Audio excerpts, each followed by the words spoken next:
Hello, everyone, and welcome to another episode of Comic Banter. With us today, we have the great Ray Anthony Height, who has just announced that he'll be working on the new Dr. Aphra Star Wars series. Also, star of Clueless, if you remember that movie. Hello, everyone, and welcome to another episode of Comic Banter. Is that no, we should be good. So thank you for joining us. Of course, with me today, once again, my cohort in crime, Victor Segura, a.k.a. DJ Blue Lantern. So we're coming back to the Marvel Series 3, Marvel Universe cards from 1991. We've knocked out quite a few. We're starting back up. I think we just touched off on... Where did we leave off? Vic, do you remember? Here we go. I believe we left off on Dennis Cowan's. Here we go. And one of these. Nice. Dennis Cowan's Deathlok. Definitely, the very stylized art. It's funny, I was going through, and we'll talk about it at the end, how many cards each artist did. And it's like they got, for some of the series, they went with just the artist from the series. So they're like, okay, let's go with Dennis Cowan for Deathlok. He really didn't do any other cards in the heroes section. There's maybe down the line, but for right now, this is his main push for the series. It's really kind of interesting because you get like Brent Blevins, who only did Sleepwalker and then Domino, and then you have other artists who kind of jump in and out on different characters that might not be their most well known, but definitely someone they worked on. So yeah. So moving forward, we step into the next card with Colossus for Michael Blair. I mean, I love the stance right off the bat. It's interesting because each artist does their own depiction in the background. Some have just some techno babble if it's more of a technical based character, but Colossus is just coming out of the smoke, just coming out at us. Yeah, that's pretty good. Yeah, I like it. Vic? I think he has one of the better headshots too. Like it just looks perfect. Yeah, for like sure. It stands, like you could just tell how he's standing just from looking at his head. Like the picture in your head just flows onto like his stance. He's just like being really menacing in a tall stance over whoever he's looking at. So it's just perfect the way they did that headshot. Yeah, the smoke it takes you right to his face, so it's good. That's a good composition on the headshot design. I mean, it's basically the same thing. If you look in the background, little box background of the main image, it's the same thing, but it's just guiding you towards a center mass, which is good. To show this guy means business. Yeah, it's interesting too because this is very much that same costume that we're used to seeing, but just slight tweaks for the 90s. Like instead of having more of the flared boots, these are still boots and they have that flare at the top, but these are armored up themselves, which is kind of an interesting take. Like the choice to bring that in, I'm like, okay, that's definitely a unique idea. Like, let's do that. Like they updated just a bit. Like even his gauntlets have some armor to it, so it's not kind of the swashbuckling look they had when he was first brought in. Just that the muscle man from the circus. Yeah, definitely. No, I like it though. I mean, it's kind of like, his body's already armored up. Let's just go all the way. Let's double up on that armor. Yeah. I mean, I don't know if the tunic itself is metallic or whatever, but you can't hurt with too much armor. Yeah. Cream Anderson wants to know what's on his belt. Those are capsules of metal polish. He just keeps them on hand. Gotta keep the shine. Keep the shine going. So he's like, I want to be presentable. What's the problem with that?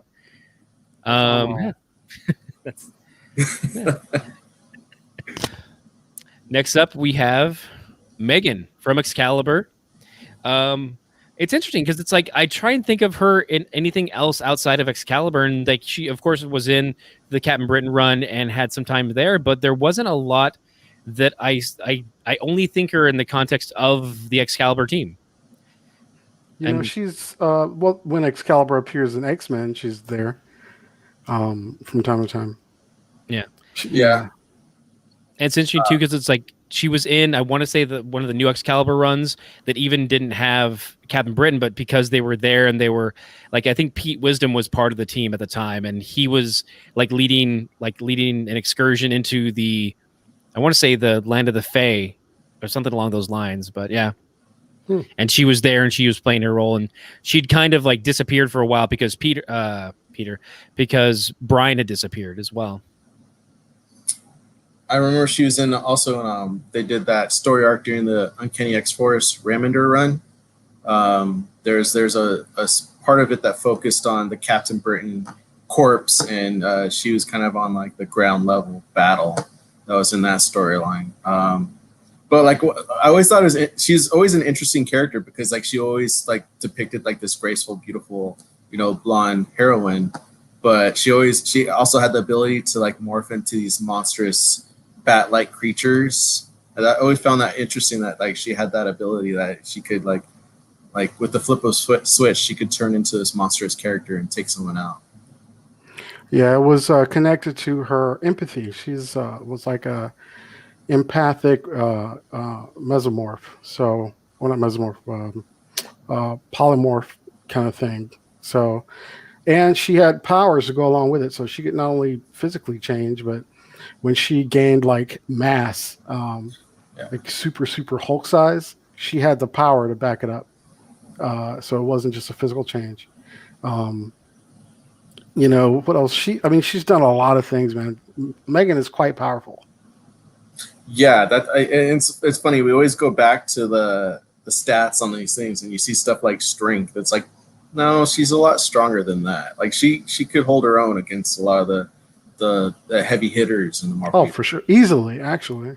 Yeah. And they only gave her 2, so it's doesn't make sense. Yeah. Patrick in the chat's saying that Meggan is way more powerful than those stats, and it's exactly, Patrick. Yeah. That's true, but I think we definitely can always look back at okay, so she's got a 2 for intelligence, so she's just as intelligent as the Punisher. We can still use him as our barometer for who where that level is. Oh boy, this is going to be fun. Yeah, that was the big thing with the chat last time was look at that stat of intelligence. Who's running with that? It turns out there's very few people who are smarter than the Punisher, but are a lot on his same level. Okay. Next up is the Mighty Thor, and this is the Eric Masterson era. This is when it wasn't Donald Blake transitioned, and this is pre-Thunderstrike. Thunderstrike, yeah. So this was, I remember some of the first comics I remember buying or having as a gift. A friend of mine got me a stack of Mighty Thors, and it was this era, and I got those for my birthday. I'm like, oh, cool, thanks. I had those, and I had some Spider-Man comics, and I never dived into Thor until later on during a Straczynski run. But I do remember seeing him in because there were so many crossovers in every comic back then. Even if it was just for a one-off issue. I remember that quite a bit. Yeah. See, it looks like Kareem is already questioning why he has a 7 for speed. I'm sorry for. Yeah, it's the hammer. It's all the hammer. That's all it is. Yeah, it's because he spins the hammer using his 7th strength, throws it off, and he's tethered to it. So that's his 7. That's how it balances up. What makes him fly is the hammer. It's all that stuff. He can't fly on his own. It's just the hammer. Yeah. And then Patrick, how does Surfer not have a 10 speeds? Because they don't have a 10 on the scale, sir. That's the easiest answer I can give you. There's no 10 on the scale. I love that question because he does not have a 10 speed because he's already on a surfboard. All right. Guys, any other comments about Thor? I'm surprised. Dixon isn't here. He'd say something. He'd be upset. I'm not commenting. This is the Eric Masterson Thunderstrike Thor was my entry Thor into the Marvel Universe when I started reading comics. I prefer the Odin's son Thor without a human host. Out of all the versions of Thor that have come out, I even preferred the the JRJR Thor run, that was really good. Oh yeah, I love that one a lot. That one had a human host. He was a paramedic, and I'm forgetting his name, but that was a really good run. But yeah, I'm not too huge of a fan of the Thunderstrike Thor. I mean, he was good for a good replacement while Odinson was out, but I always prefer the original. Yeah. No, I had my issues with Eric Masterson. I was always thinking like, dude, where's the rest of your top?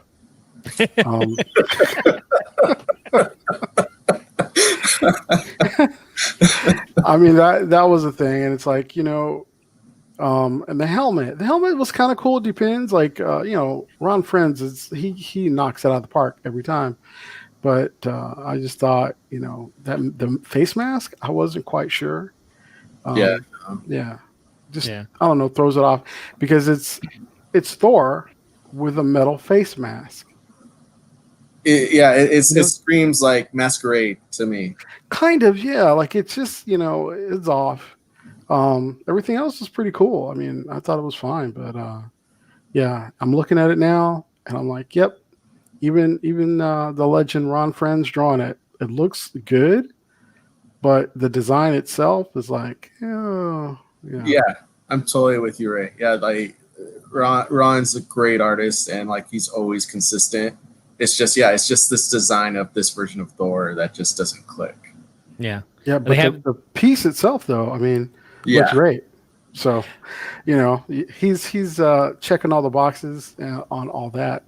I guess you got to do everything you can to make that helmet look good. Well, and that's the thing too. Like I always kind of like to check out the background box. And it's like he's got a full cityscape and bystanders back there. It's like he put time in. And like I think in total he only did maybe 3 or 4 cards, but what he did, he put his time into, and like that's it shows. Kareem Anderson in chat says also what is that battle armor? He looks like a drunk fat boy at spring break with his oversized torn t-shirt. And I'm like, thank you. That's what it looks like. Oh, yeah. But then scroll down to a few comments after that too. Yeah, he says Patrick says, I mean, Thor is kind of a drunk frat boy. You know what? So that's right. I think that's it. That's it. Well, specifically Masterson, Yeah. I mean, not that he's like the construction guy and, it kind of goes along with it. Like all he needs is a beer in the other hand. You know what I mean? Like it's all panel. I mean, and that's exactly. It's interesting because that's a little bit of what we got when with the first Thor movie was just kind of like, whatever, like just I'm here to kick ass. Like that's all he was there for. And then over that first movie, he did develop some depth and kind of grow up a little bit. And that's kind of but it wasn't. He was like, there's a difference between like frat boy and like old school Norse, roughneck. You know what I mean? Yeah. Like that's kind of what he was. He's like old school roughneck Norse guy. This guy's like, I'm at a costume party playing Thor, and I'm running towards a kegger. Did somebody say kegger? So fair enough. That's really what his action is doing right now. Yeah, he's exactly. Kegger. Let's go. So next up, we've got Namorita from the New Warriors, and on this one, I put for the artist Mark Bagley with a question mark because I can't place this artist. It's not. Think it's Bagley. I don't think it's Bagley either, but I could not think of who else it is. I think I know who it is, but the name is escaping me. I know that, like the face. I'm looking at the face. It's killing me right now. And I thought it could have been Bagley because he did do a fair amount of work on the New Warriors at the time. And with some of these series, you had the artist from the comic doing the cards. So I'm like, okay, it could be. I don't know. I threw it up there just because I couldn't find a better answer. Maybe Mark Bagley inked it. No, Ray doesn't. Ray wasn't here for last week's episode. Yeah, as a revelation. Wait, okay, so how did it go with Drew last week? It went really well. It was awesome. Drew's my boy, man. Drew's awesome. He pulled out like a great like little tip. Ken and I were confused about the Professor X card. Yeah, we had no idea who drew it.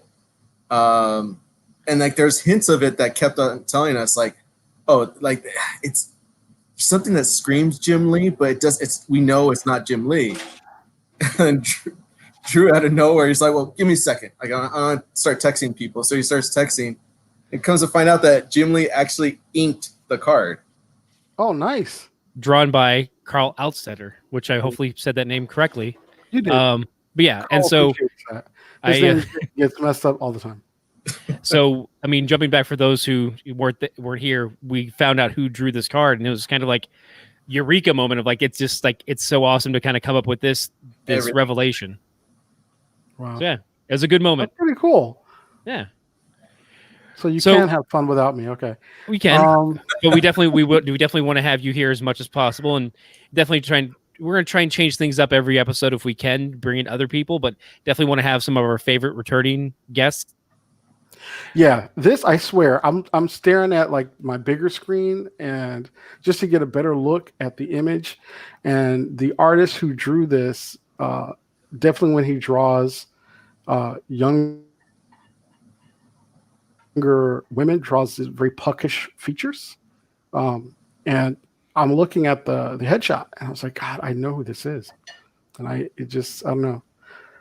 Unlike Drew, there's no one I can call except Google. Yeah. And I tried. Yeah. I mean, I mentioned it each time. I do try and Google and image search and try and find who the artists are. I don't always come up with it. So that's when you get a name and a question mark. And it's kind of like, it's a moderate guess, folks. I'm sorry. Please, if I'll tell you this, if I figure it out, because I keep staring at the jaw, it's the jaw like that. All right, it's killing me right now. I will say that we do have a comment from Critter Paladin, aka Marcus, who thinks almost looks more like Kevin Maguire, and I can kind of see it in the headshot, not so much in the body. Isn't quite there, like the anatomy. His anatomy is a little different. His lines are a little heavier, or I don't know what the right word is, but from the headshot, I feel that, but from the card art, I don't. Yeah. So it's weird. It's a weird spot to be. It's in there. Yeah. Yeah. Marcus, you have access. Figure it out. See what it is. Start Give texting us people. the answer. And from there, we're going to move on to Cable by Mark Texeira. Another good one. Again, where we have the background where it's just kind of like, here's some techno bits, but for Cable, it works. He's got the techno-organic virus. It's reasonable. I'm on board.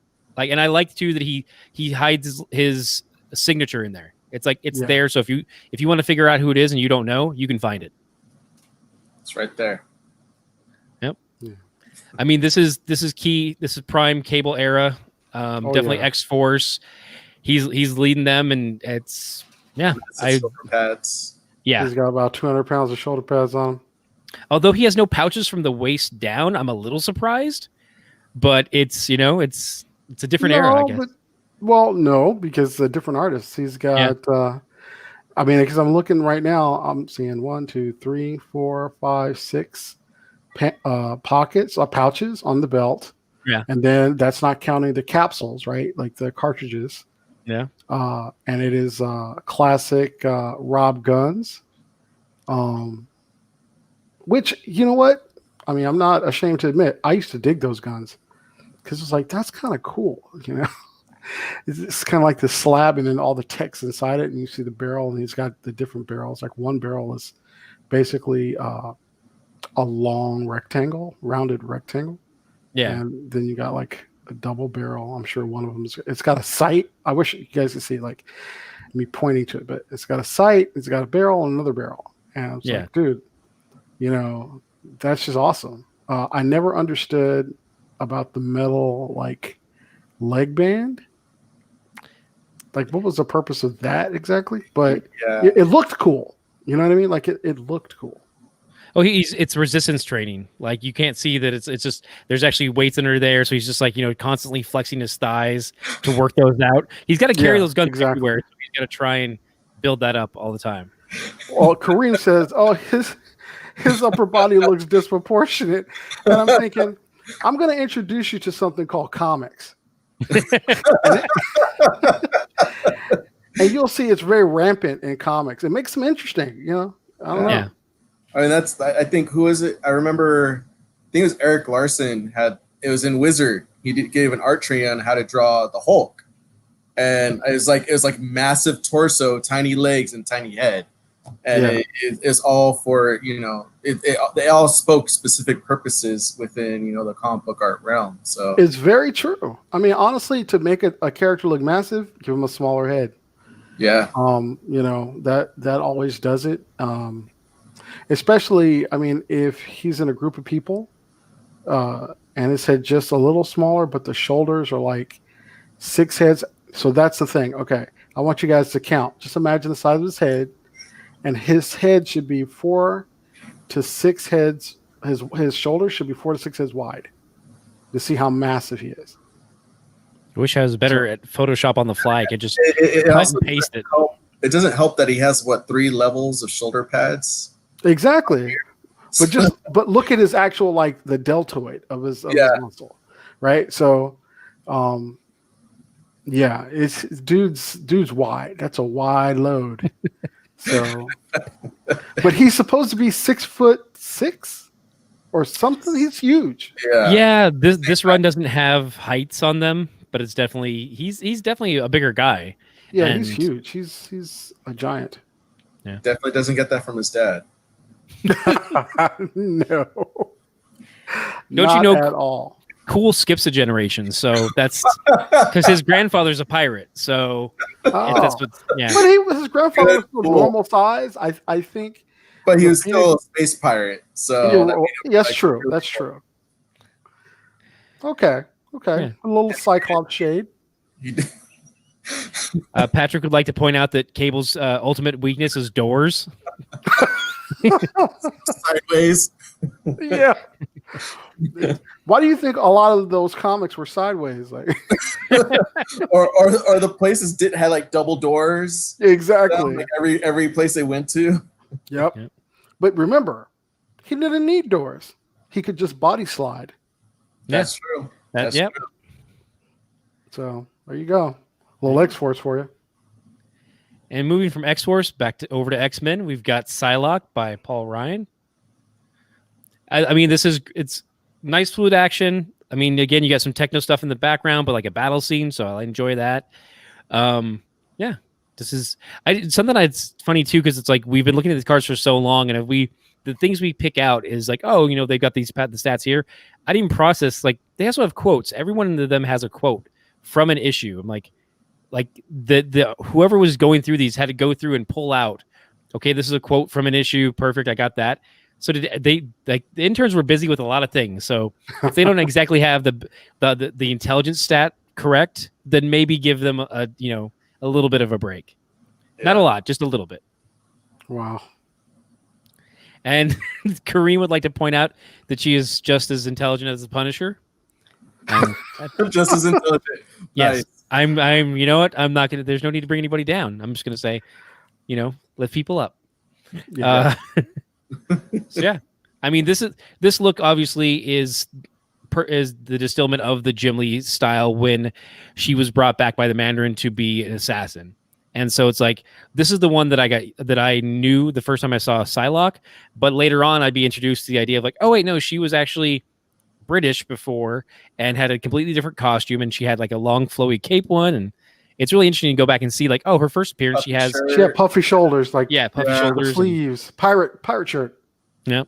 A giant cape with like huge shoulder pads underneath that made it look bigger than it was. Go ahead, Vic. I'm sorry. No. Yeah, this is just completely different character than what Ken and I were definitely introduced to with this version of Betsy. Oh yeah, I go way back. I mean, Captain Britain days. So, I was gonna say, Ken, do you remember how the Mandarin got her, where she came from? I want to see after what arc. I want to say it was after they were in Mojo World. Was it after that or no? Was it Australia? Remember they went to the Siege Perilous? That's right. Yeah. Okay. That was wasn't it the tail end of the Australia storyline? Yeah, with the adversary. Yeah, I remember that. Yep, I'm a comic nerd. So what of it? Mostly X-Men. So that's why we're here. Kareem wants to know, why is Cable's fighting ability better than a ninja? That's because he was raised by Mother Ascani. I think you should know that. Do some fact checking and then come to the podcast. Damn.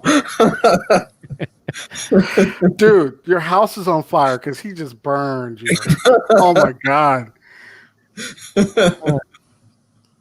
Is there a bird war nearby? Because he really needs to go to one now. What? Yeah. Wow. So yeah, it's funny. And even Patrick was like Australia, right? He was guessing just off by a bit, man. We got schooled. We all got schooled by Ray, though, letting us know that after the Siege Perilous arc. All right, and on to another X character, Warpath. Another Mark Texeira piece. I mean, it's pretty solid. It is, again, though, you see the muscles in the torso.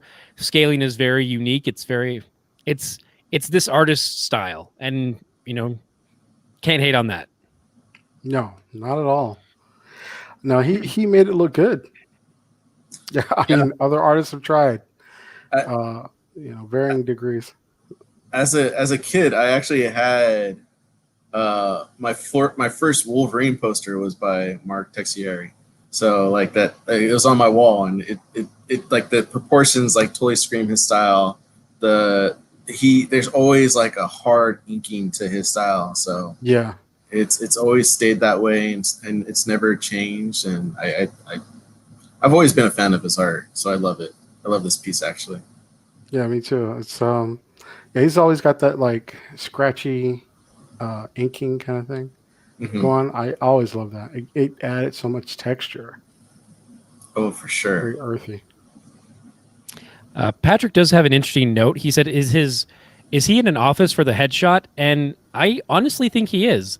Like, you look at that, and there's a T-bar ceiling behind him. Like, yeah, somebody's like, so he's like, okay, I wonder if he had someone nearby him for reference, and he's like, he just took, had him stand there in the office, because that's literally the background. It has nothing to do with any of the other pieces. I think that's hilarious. He could be somewhere on the X mansion. Like, fair enough. Or the danger room was programmed to like an office battle.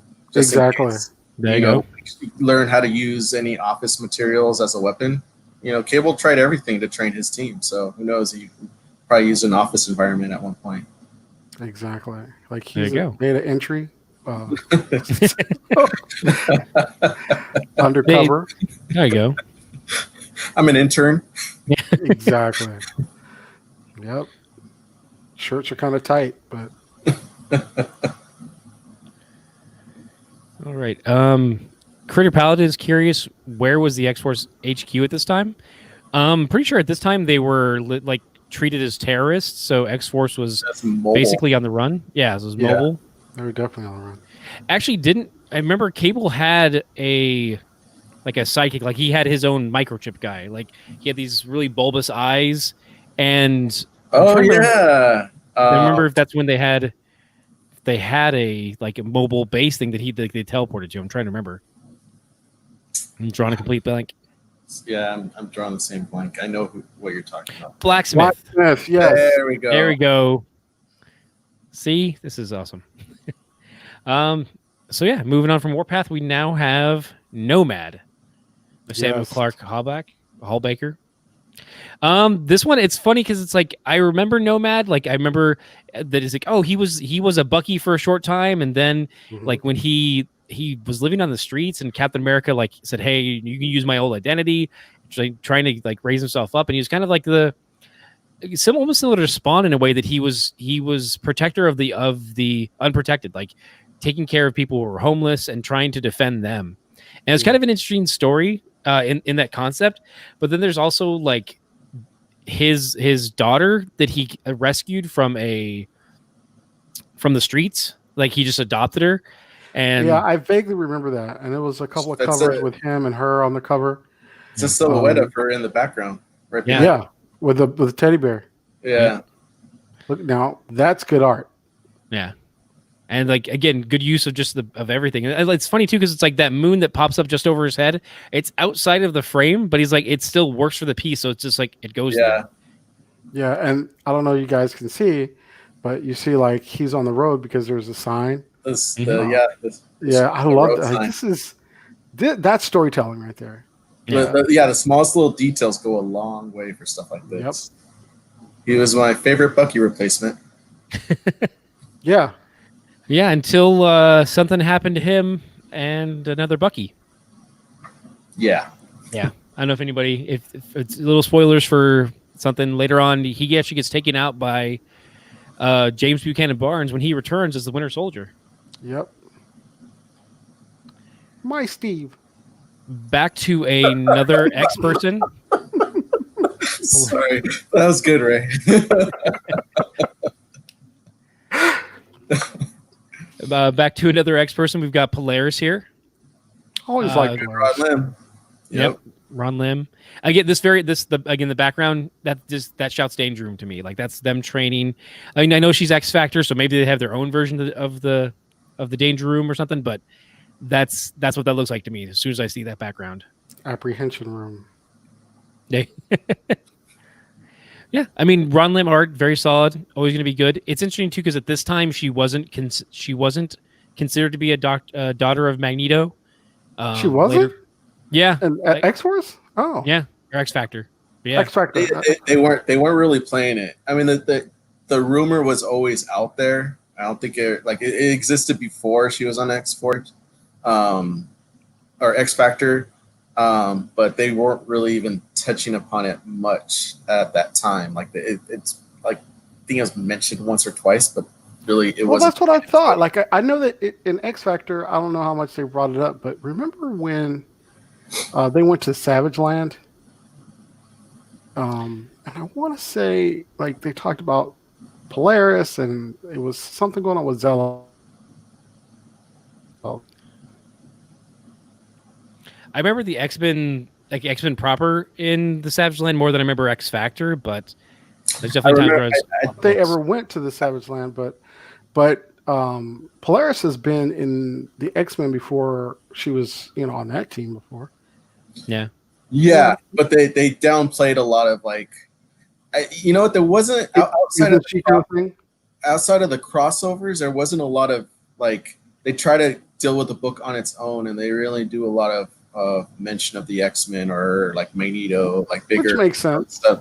And yeah, it made sense at the time. And Peter David, like he did his damnedest at making that book work because I love the book, honestly. But yeah, like they did a lot to kind of separate those characters despite their long history with the X-Men and stuff like that. So it's pretty interesting. It's interesting too because like at the time they definitely had like the connection there with Quicksilver, but they didn't really. They made mention of it, but they didn't play too much on the idea of like, oh, you're not like I'm my father's, like not any kind of like play off that at all. I'm trying to think. They really didn't actually. Patrick wanted to note that so magnetism counts as energy projection. Yes, that's the best answer I can give you. That's. Well, yeah. And see, it's so funny to me because I'm with Patrick. I like her energy projection, I think should be lower, and her mental power should be higher. Yeah.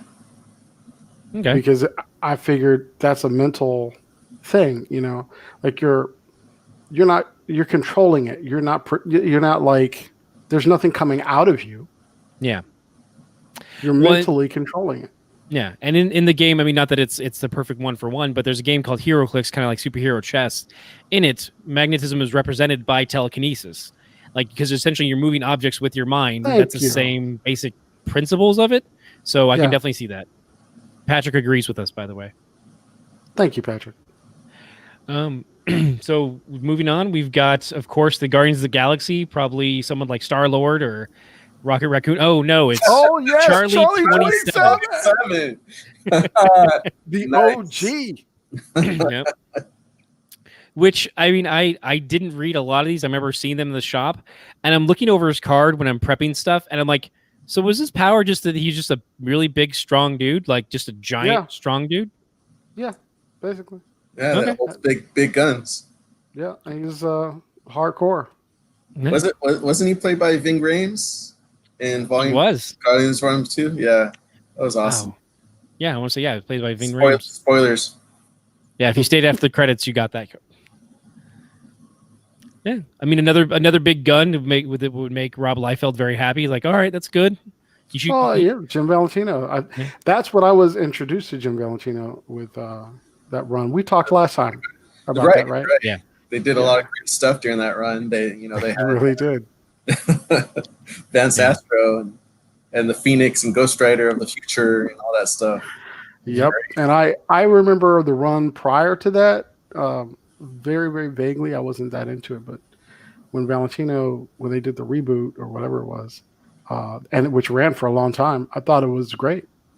Yeah, it's funny because you're totally right. Where like the initial run of Guardians was kind of like it was its own thing, and then they revamped it with a '90s one, and then in the 2000s they revamped. Like it's gone through so many iterations, and It's only improved with each decade it was a part of. You know what? I'll agree with that. Yeah. I don't think it's ever gone down. I think they've gotten better and better over the years. Yeah, totally agree. Solid. Let's see. Going from one Bruiser character to the next, we've got the ever-loving Blue-Eyed Thing by Paul Ryan. Nice. And I love this too because it's the street sign says Yancey Street, and if you were just getting introduced like to the Fantastic Four and everything, I didn't know the relevance of that until later on, and then I came back and I'd see the card in my binder and I'm like, oh wow, it says Yancey Street. That's perfect. Like that's exactly what you want the street lamp to say. Like that's awesome. But you know what? I'm just gonna be a terrible person right now. I love Vic. He's already smiling. I was like, what the hell's Ray going to say now? I anticipate where you're going to go. Like, I anticipated. Yeah, exactly. I was thinking, okay, this is terrible. You know why? I love the artist kick ass. Everything is great. But Ben would never tear up anything that has Yancey Street on it. Yeah. He protected with his life. But if you did knock it down, he'd beat you with it. So yeah. Which I'm hoping he's doing in this picture and make more sense. Yeah, I was gonna say, like somebody knocked it down. Okay, right. Yeah, they threw him into it, and he's like, "Well, it's down already. I might as well use it." Right. He's not one to be wasteful. That's Ben. He wants Yancey Street to hurt you. Yeah, exactly. Yeah. So, that's it. Yeah. But yeah, the piece is gorgeous to me. I love it. Yeah, it's great. Definitely think one thing too is like I love the brow. Like that's something that later iterations, like the movies and stuff, never quite nailed down. Aside from the one that never was released, none of them gave him that signature brow. And I'm like, that's part of design. Like that's exactly what it is. The Roger Corman version, is that the one you're referring to? Yeah, it is. So Kareem asked a very good question. In the transformation, imagine, let's just say his fingers just kind of went equally, like they merged equally into three. Yeah. Two his pointer and middle finger merged into one. Yeah. And he still has his pinky and his ring finger. All right. Paladin wants to say maybe the gang were giving him particularly hard time. Possibly. Yeah. But again, yeah. Let's see. Legendary Jonathan Hickman FF with story with Ben Wright. Oh yeah. Hickman's French always gold. But there's that one issue, Ken, that you and I fell in love with, the single Hickman issue where Reed goes into like 100 years after 100 years into the future to see how the Future Foundation and Fantastic Four carried on, and it was Ben that carried on the legacy of Fantastic Four. And I'll be damned if that's one of the few comics that actually brings a tear to my eye because it's so beautifully written and totally exemplifies the relationship not only between the two best friends of Reed and Ben, but also shows how much of a family the Fantastic Four and the Future Foundation were to Ben to carry on for pretty much thousands of years. So it was a beautifully done issue by Hickman, and I remember Ken and I totally like fell in love with that just single issue. And we weren't even big on that, that run, but our Fantastic Four period. I mean, we read it here and there, but I remember that's one of the few issues that totally kept us talking for years, because that came out like a decade ago at this point. Oh yeah. Patrick's actually fond of it as well. Oh yeah, my favorite single issue would have to be when they met God. Okay. You talk about tearjerker. Yeah, and it's Jack, and that was beautiful. You get the phone call. You see that part with the phone call, right? Yes. Sue's basically like, "Who's calling God?" He's like, "It's my collaborator." Like, oh my God, it was just so great. But he just couldn't let Ben go. But I mean, in the story, like, God basically knows this. He knows they're coming. He's been waiting for him this whole time.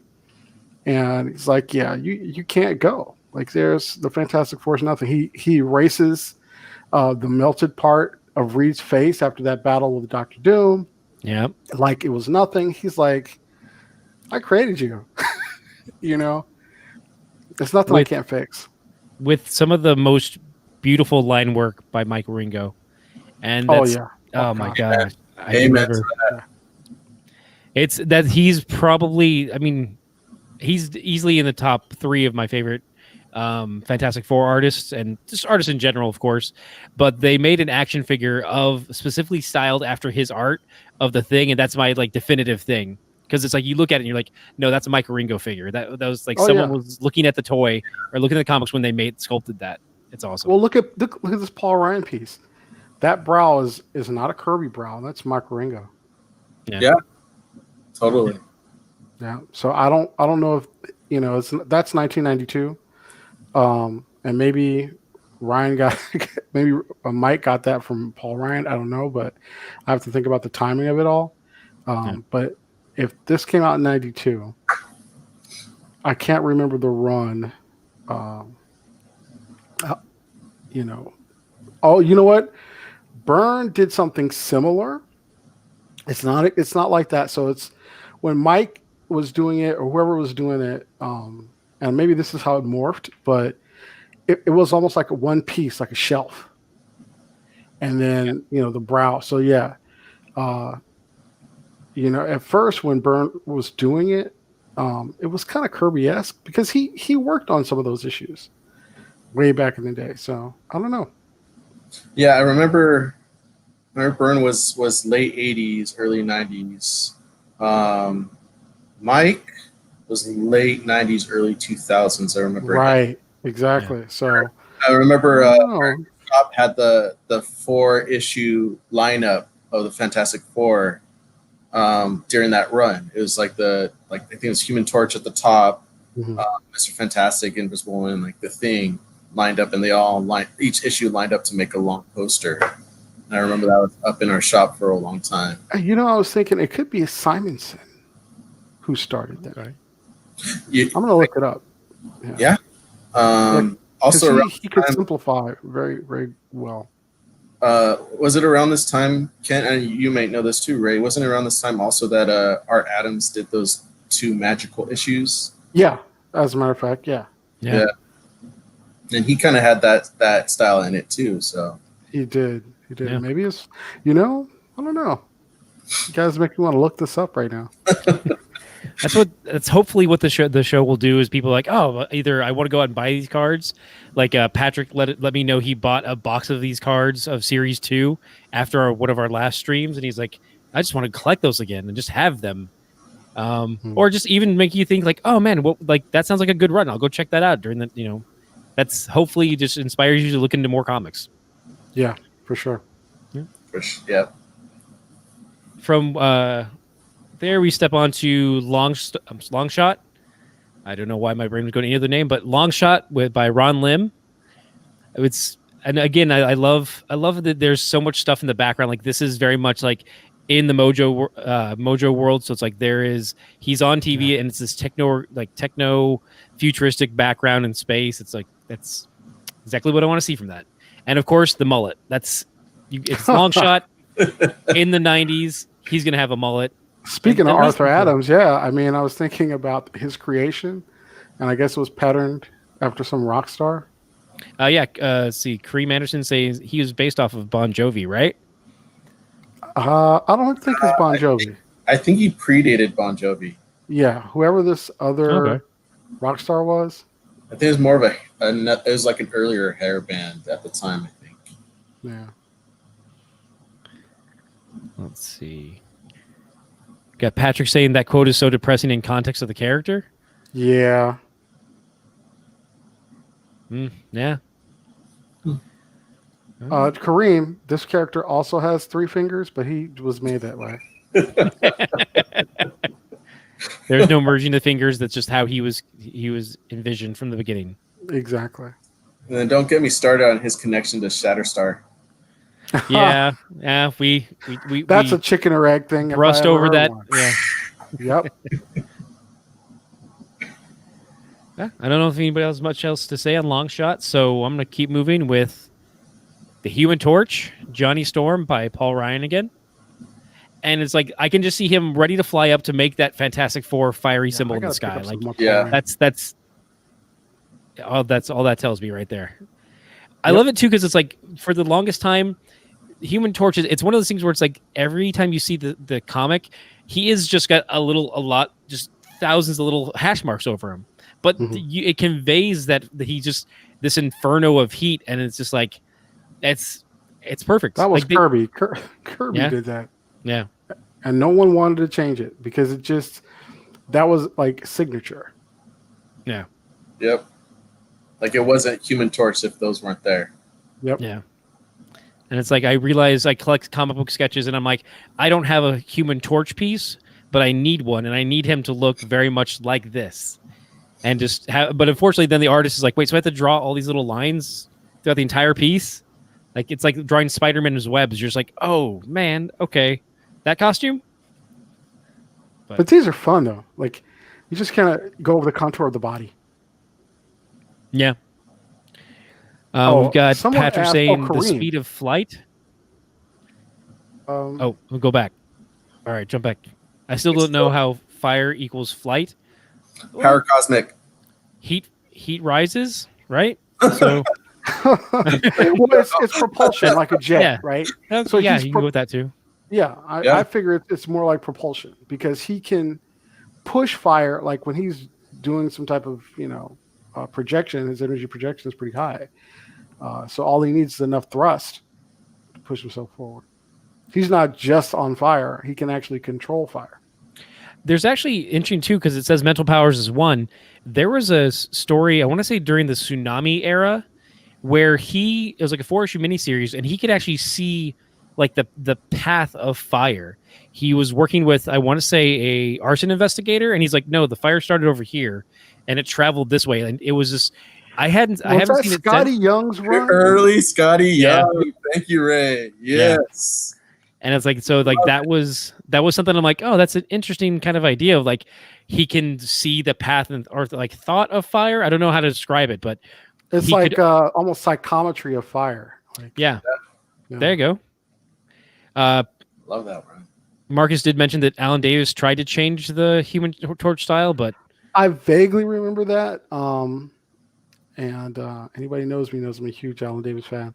I kind of remember that, but I was like, I don't know what was going on with that. It was different, but everybody's tried. Like if you've seen Arthur Adams, he's got a few depictions of the torch where like the flames, usually you see the flames surrounding, but with Arthur, he tried to do where you can see the flames in the front. Like it was a little more 3D. That's a lot of work, but he loves the details. So I mean, that's Arthur Adams. That's right, I'm gonna say like he can pull that off. Yeah, because it looked awesome. It just looked like crazy cool, and I was thinking, you can't do that for an issue. You can't. He's got to be in like 2 pages. Alfie Curtis thinks that he flies via the Force. Shrug. Like, fair enough. I mean, it's owned by Marvel, so Yeah, there you go. Marvel does produce the comics. moving on to one of my favorites of the 90s, Night Thrasher. Yeah. I guess I came back on the right one, right? Yeah. And it's like there's how many new warriors? We had Namorita, Mhm. Night Thrasher. Who else do we have so far? Tonight. Tonight. I want to say I'm gonna scroll back real quick. I think it's just those two this evening. Yeah, this Okay, evening was so just far. Yeah. So far this. Yeah. I'm trying to think of any other new warriors we had previously, but I don't see anyone in the. If you want to reach, but he didn't join the team at this point, was Darkhawk maybe, but Oh yeah. Yeah. that was later on. So But that was the first episode, so Ray was here for that as well. yeah, All right, so we're keeping it in line. So yeah, Night Thrasher, one of the best characters with a skateboard that just attached to his back, and awesome. So someone called out smarter than Punisher. Yeah, reading New Warriors, you find out this guy's kind of a genius. Yeah. He has brains on him, so yeah, he is smarter than the Punisher. Dude, Yeah. I mean, let's keep it real. He's basically Black Batman on a skateboard. Yeah, yeah. I mean that's what he is. Dwayne's done a lot of stuff. Parents was killed. Decided to dedicate his life to fighting crime.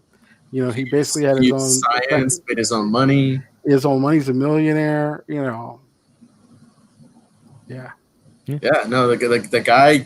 I mean, he basically the one that was funding the New Warriors. Yeah, he was. Yeah, And he created all their gadgets and stuff like that. So the guy had brains on him. So Oh yeah, he's super smart. yeah. there's also a Marvel Legends recently came out of him, and he has like the sash on his thigh and everything. It's an awesome figure.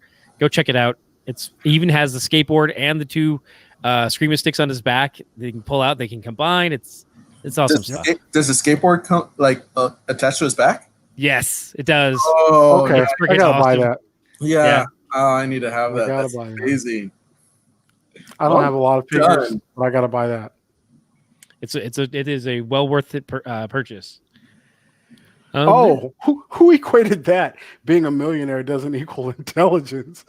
How did he make his money? Together? that would be Cream Anderson. We just told you how he became a millionaire. Okay, he became a millionaire because of his intelligence. I think that's what we stated earlier by creating all his devices and funding his own team. So there you go, dude. Listen to the show. Wow. Sorry. Cream again with doing some salve for the second burn there. That's uncalled for. But it's right though. You should definitely think about that. Moving on, we've got Siryn by Alex Saviuk, I believe. Not 100% on that pronunciation, but hopefully it's correct. Which also I should have clarified too. I don't think I said it here either. Night Thrasher by Alex Saviuk. And then Siryn, the daughter of Banshee. I really like this character. She was more introduced to me further through the Deadpool miniseries, or I should say ongoing series. That's really started to like her. And then into the second X Factor run, the X Factor Investigations. I freaking love that run. She'd had a great story arc there. So yeah, gentlemen, I love that she's also coming out of the castle too. Like that's perfect. And that's about the size of her story. I mean, You just stated her whole run. Like basically. That's I mean, I was familiar with, and Deadpool being obsessed with her. Yeah, that's about it. I read her in I remember her during like this X-Force run. I wasn't really big into it until I think I was more of a fan of her when she was in X Factor Investigations run. I felt there was more depth to her character. There's a lot of heartbreak in her character too, and the way I was gonna say, yeah, for sure. I think that was. I mean, again, Peter David. I mean, the guy knows what he's doing with bringing a lot of like layers to these characters. Even if we never got those type of layers in the past, like he knows how to find a way to bring it to them, and really worked. Like, but it wasn't a lot of depth. Like he met Siryn at that point, and the story, her story began really, honestly, like right there. Yeah, that's the most we got out of it. I mean, it was also like at this time. I mean, at least within X-Force, wasn't like the closest person she was with on the team was Warpath. But even then, like it felt like Warpath was trying to bring stuff out of her, but we were never really, as readers, we were never given like much substance. No, not really. A lot of surface stuff. Right, and even in the Deadpool run, I mean, she was just like to me, she was like Kelly Kapowski poster on Zach Morris's wall. Yes, that's very well put. She was like a goal, like his Farrah Fawcett, if you will. But like honestly, like the character meant more to the fans and meant more to readers and gave us more was during Peter David's X Factor Investigations run. Peter like David, man, he could write anything. The one thing that stands out was that pregnancy she had with Jamie. Like I completely forgot about that. Yes, that was heartbreaking. That was a heartbreaking story. Like, I mean, there's so much buildup, and when it, finally gave time for her to give birth, like to find out that, what happens. Yeah, I would say there's some. Sorry, I was just saying there's some people in chat who are also like stuff to read, so we'll leave off the culmination. Oh yeah, no spoilers. Yeah. But there's also another good moment in that arc or in that series where her father, not in the series, but through the Marvel universe, her father Banshee dies, and she's like, "That's fine, he'll be back."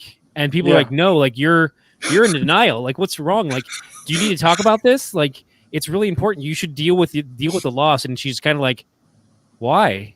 How many of us have died? How many of us have come back? I'm not like, I'll see him when he comes back." And people are just like, "Wow, she's really in denial." It's like, it totally played off. It played up like the stage to breathe aspect, but at the same time, right, you're right, Ray. Like it plays on the other side, it plays up like the whole like fans saying like X-Men never die, they always come back. How many times has Jean Grey come back?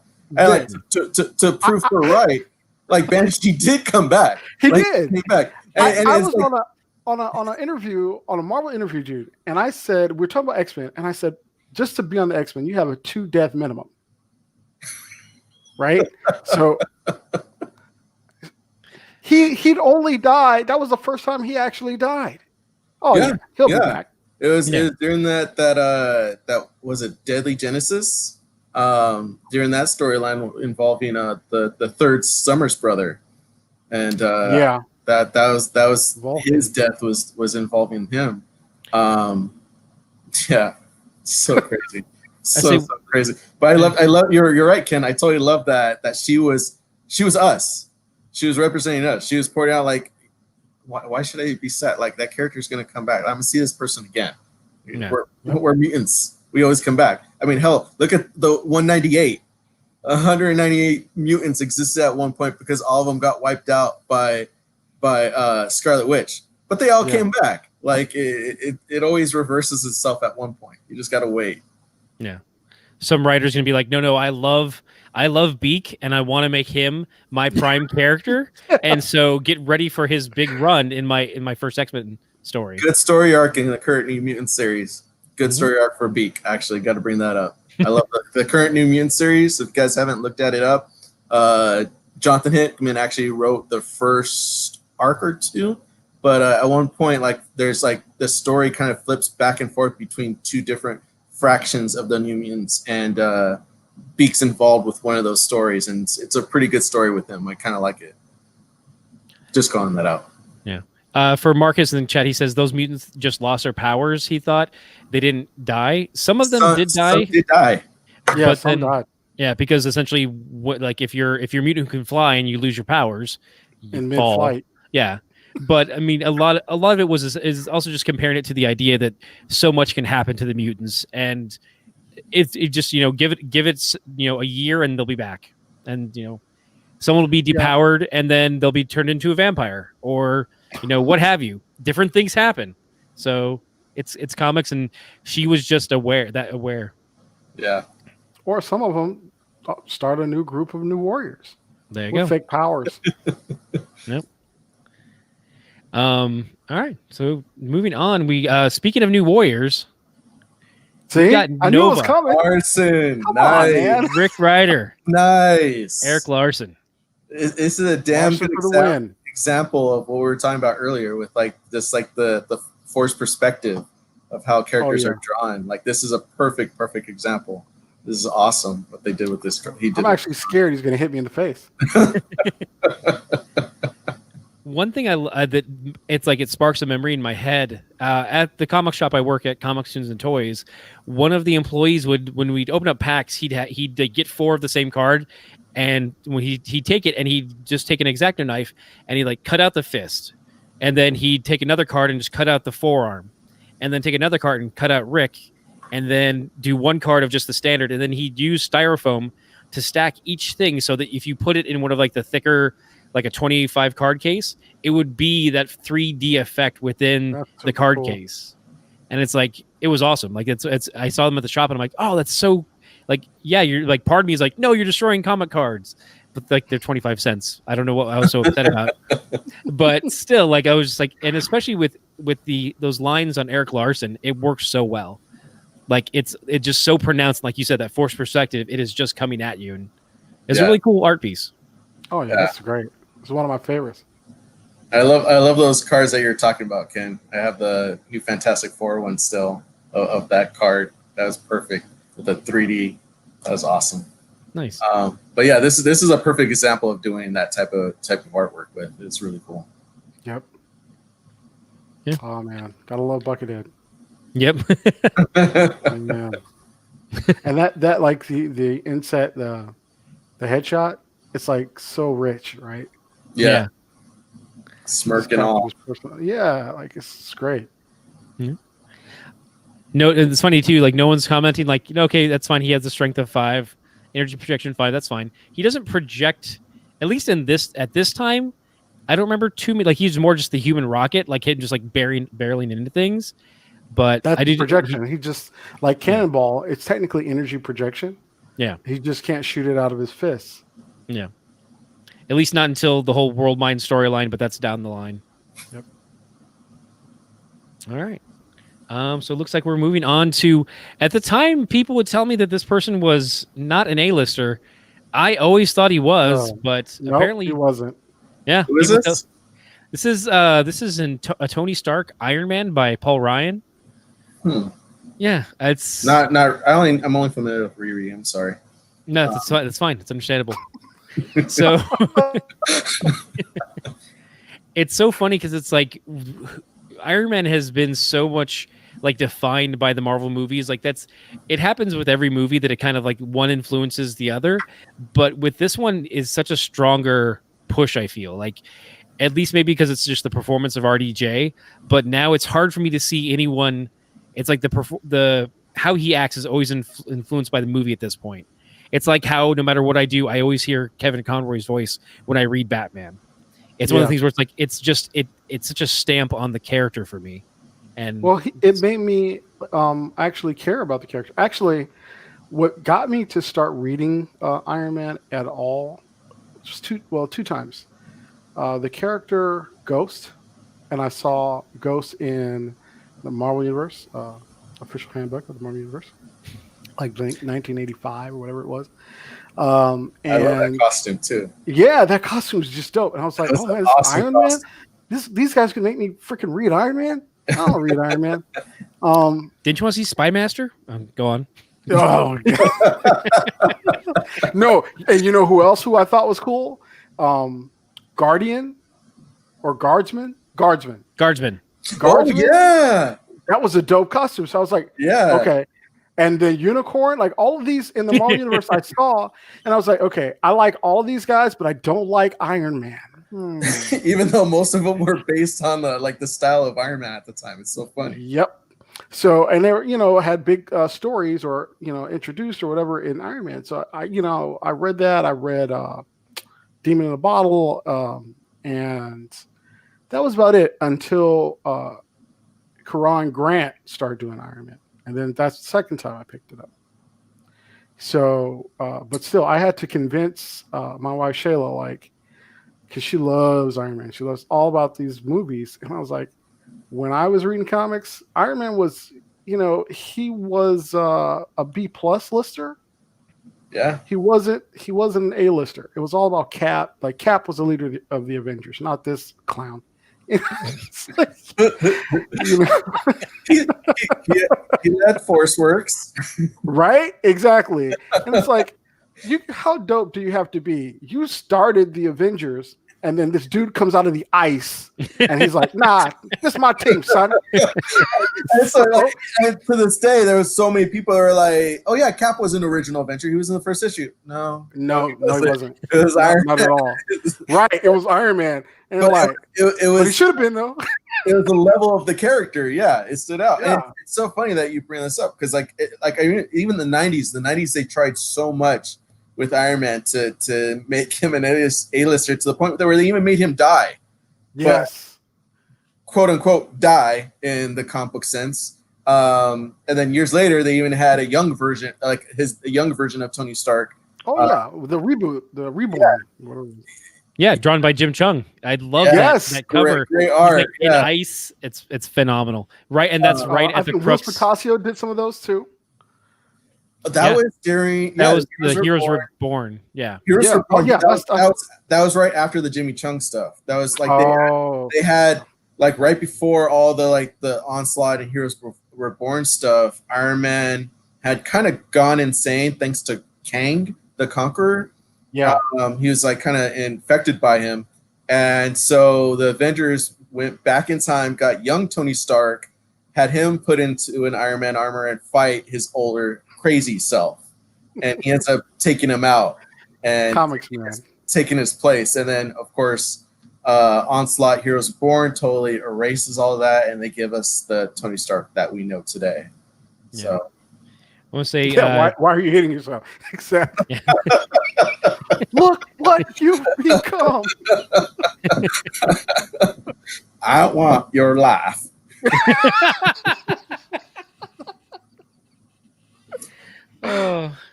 I say Jay in chat is also mentioning that he thinks he got a lot more popular during the modular armor days, which I can definitely agree. Yes. I agree. And it's also like in the 90s too, you had there was a cartoon series which was very much kind of West Coast Avengers, but they had, again, I take it to toys because I love toys. They had a series that had like modular armor, so it's like the base was just like kind of the suit, but then you could add on a chest plate and gauntlets. Yeah, you add on all that stuff, and then you could mix and match. Yes, and over here, Critter Paladin definitely mentioned his favorite is the Silver Centurion, or his first issue. My favorite Lego minifigure is the Silver Centurion. Mm-hmm. They also, again, to take it back to figures because I'm ridiculous, there is a new Walgreens Silver Centurion on the way for Marvel Legends. I've got to track that thing down. That thing is awesome. Pretty. Yeah. Oh man, so awesome. I think the best part of Iron Man was when they had Sawyer from Lost drawn in as Tony Stark. I know Ken was a huge fan of that. I don't know that. To get to him and make him angry, because I love Rage Ken. You gotta love Rage Ken. So I just want to feed into that. It was God. I want to say, who was the artist on that? Because this was Salvador Larroca. Yes, thank you, Salvador Larroca. Yep. And it was who was writing it at the time? That was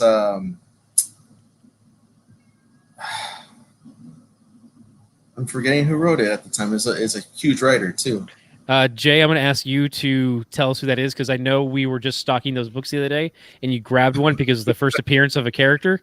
If you can tell me in chat, I'd appreciate that. Who wrote this? I just remember during that run, the Iron Man movies were already out and already popular, and so everyone already knows, like, okay, as far as anyone's concerned, Robert Downey Jr.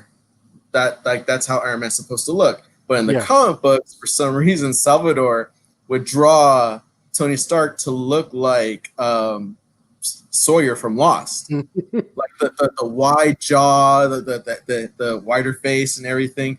And I remember, and even his build looked exactly like him too.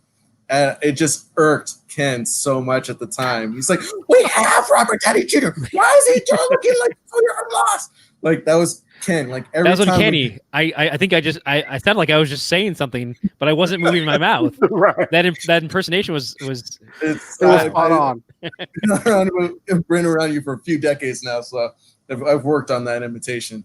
But yeah, I remember that's one of the big things that irked Ken. Every time we got a new issue in the shop of Iron Man during that run, it totally just is a knife into him. He just hated it.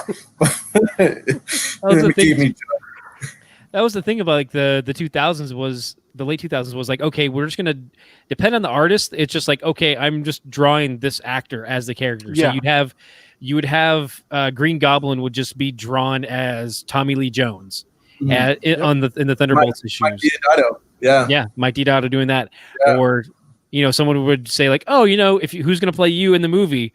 Of course, it's gonna be Samuel L. Jackson. Like that was just they're like, well. That was great that one worked out. It did work out. Yeah, I was going to say that's the one because I was listening to a podcast or reading an interview. That just came out. It was like, let's just make it Samuel L. Jackson, And well, I remember at the time, too, they even asked his permission, and he's like, oh, hell yeah, please do it. And it worked in his favor. That's so awesome. And he's Jay in chat is saying Adi Gradov used Tom Cruise as the base in some of his Tony Stark depictions. I definitely remember seeing that. I really disappointed my wife when I was like, for many, many years, Tom Cruise was lobbying to be Iron Man. And she's like, no, not Tom Cruise. He's a ruiner. He ruins everything. I mean, that's in some of those posters people make of like, what would the Avengers look like if you'd done them 10 years earlier? You would have had like Tom Cruise as Iron Man. You would have had Brad Pitt playing Captain America. Yeah. And then Leonardo DiCaprio playing Spider-Man. Yeah. Not bad. Yeah, not bad at all. 7-4, we've got Archangel by Mark Silvestri. And this is one of those cards where it's like I love the symmetry. It's just so beautiful and perfect. Like that's Archangel. What more do you need to have? I looked over for my action figure because there's a great toy of this. It's awesome. I'm just nothing but happy. It's gold for me because Mark Silvestri did the other awesome card in this set. So I love that he did this card. Wolverine. Wolverine. Wait a minute. Did you guys do it and I didn't see it? It was last episode. We did. Wolverine was in that son of a gun episode. Dope. Yeah. So like Silvestri, it was gold with the cards that he did in the set, and you're right. The symmetry in the Archangel card was just perfect. I love this era of Archangel because it definitely fed into my favorite run of the Remender Uncanny X-Force storyline. I mean, they did, of course, a little bit after that kind of pull him away from that and try to make him Angel again. And I love that story as well. But this era was definitely kind of like, it was really cool to see Warren having this era, this different version from what we're used to of decades of like bad costumes of Angel, and then getting this awesome one. That's terrible. He has a costume that I used to love. And I mean, don't get me wrong. It wasn't the Champions headband one, was it? Oh God, no. That's the one that makes me cry like that. I just can't stand that. He has the halo. Oh, that one! I love when they kind of brought that one back. Yeah, when he got his feather wings back, and he still had the blue skin. I love that they brought that costume back. I thought that was perfect. And he had a version of that, the red and white. Yeah, well, there's the red and white, but then they also did a version of blue and white too. Right. Yeah. So like he's just like, I like that one. Yeah. I like the original, and I like the blue and white. There's a cover by Joe Mad that has him just like those wings are shattered and it's just his feather wings are back and he's just like and he's in the blue and white, and it's one of my favorite images. It might not be a cover, it might be like an internal splash page, but it was a cover, and he did it twice, that same pose, because he did it on the cover and then he did it again slightly different for a splash page inside too. I remember like flipping back and forth because it looks so beautiful. I'm like, do this twice, and it's two different, like slightly different angles. But yeah, it's just totally beautiful the way he did that at the time with the blue and white uniform, with the Halo uniform. That's awesome. Good call, Ray. I totally forgot about that. Great. Oh, yeah, I love that. Marcus is curious about the energy projection of 3. I mean, that's the metal feathers that he projects out. Yeah, it's shoot all out, I guess. Yeah, it's. I mean, I guess they couldn't call it matter projection, so they just kind of enveloped it in. yeah, it's and his A lot of liberties taken. and his fighting abilities up there too. And I'm like, I don't remember Warren just being that much of a fighter, like more like hit and run tactics. But well, this one takes me back because if you go to Extinction Agenda, when the X-Men were all captured on Genosha, Cameron Hodge kind of had them all controlled, and he pitted Archangel against Wolverine. Yeah, and that was like a huge bloody battle, and Warren held his own during that fight against Logan. Yeah, you would think that he wouldn't, but he's kind of badass. It was honestly it was Apocalypse changing him that made him that kind of fighter. So yeah, to me it makes sense. Like pre Archangel, yeah, he wouldn't have that fighting ability. He's more speed, he's more cunning. But when it came to like, face-to-face fighting, it was more of the Archangel era that made him a fighter. And we got to see that more. And that's honestly one of the few times he could probably thank Apocalypse for what he did. Made him a fighter. stepping from one X-Men to another again, but staying with Mark Silvestri, Rogue. Yeah, Nice. Like this. I love Rogue. Again, another one. What's up? I love Rogue. I just Yeah. think she's great. She's a great character. This is kind of like my definitive Rogue. There's again, because I always take it to toys. This Rogue is we're like $150 on the aftermarket now because this is the one everybody wants, and it's just like that classic suit, and she's got to have the jacket because it was the '90s. Yeah, and so it's like everybody had a jacket. Yeah, it's funny how like depending on the artist too, how big her hair would be. It's like it takes up her entire head box, like for the headshot in the back. Like it's her head and then surrounded by hair. It's not as bad but yeah, it's just hilarious. If it's Mark or Jim, the hair is big. They're all about big hair. Yeah. I mentioned that with She-Hulk. Like she was probably what 30% hair in that photo. Oh yeah. Vic? I mean, she was on X-Men Blue. I mean, like she was on X-Men Blue, and that was like one of my favorite lineups of X-Men. So she's a great character. In all honesty, yeah, everyone loves this version of Rogue, mostly because she was in the Jim Lee run of X-Men, and she was this is a version of Rogue that people are used to from the X-Men animated series. And to tell you the truth, not my favorite Rogue costume. I like the more. I like the more classic version, like the all green and black uniforms that they did with it. And I liked in the 2000s when they kind of revisit that version of that costume. I preferred that more than the brown jacket. But I mean, don't get me wrong, it's not a bad costume at all. It's just not my favorite one. It's still a good costume. I just prefer the more all green and black ones. I kind of like is more of like an homage to like her introduction into the X-Men type of outfit, or the ones that also fed into the outfit she had when she was in the Brotherhood. So, Kurt Paladin's curious about the tank top. I think he's talking about the black unitard with just the green tank top. Yeah, the on punk top. rock. Because they went very punk rock during that time. But yeah, my mine was favorite is the one now. I mean, well, not now, but the green and white hooded cloak. Oh yeah, that one's really good too. I love that one. I like it because it's good homage to the past, but it still like updates it a bit. I definitely like that. And but this one with the repurposed Avengers jacket is cool. Yeah. Yep. Very true. Very true. And now I'm curious. Black Knight. After she took someone's power, she just took her Avengers jacket off, put it on. They didn't need it. And then took out the action. Carol Danvers wasn't using it. Yeah. So. Nope, exactly. And let me tell you something. Rogue has taken out 2 Avengers, easily. Took them completely off the board.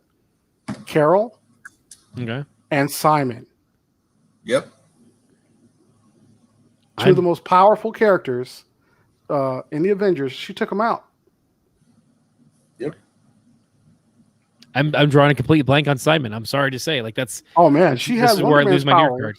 for wow. Vic, you remember how long? Like it was semi recently, but I mean, she didn't take it away like she totally wrecked Carol, but she did basically put a dent in Simon's life for a minute. well, I want to say she actually ended up absorbing dude, like because like all There's his that, energy. there's that little like energy bit I remember her having even in her eyes because of him.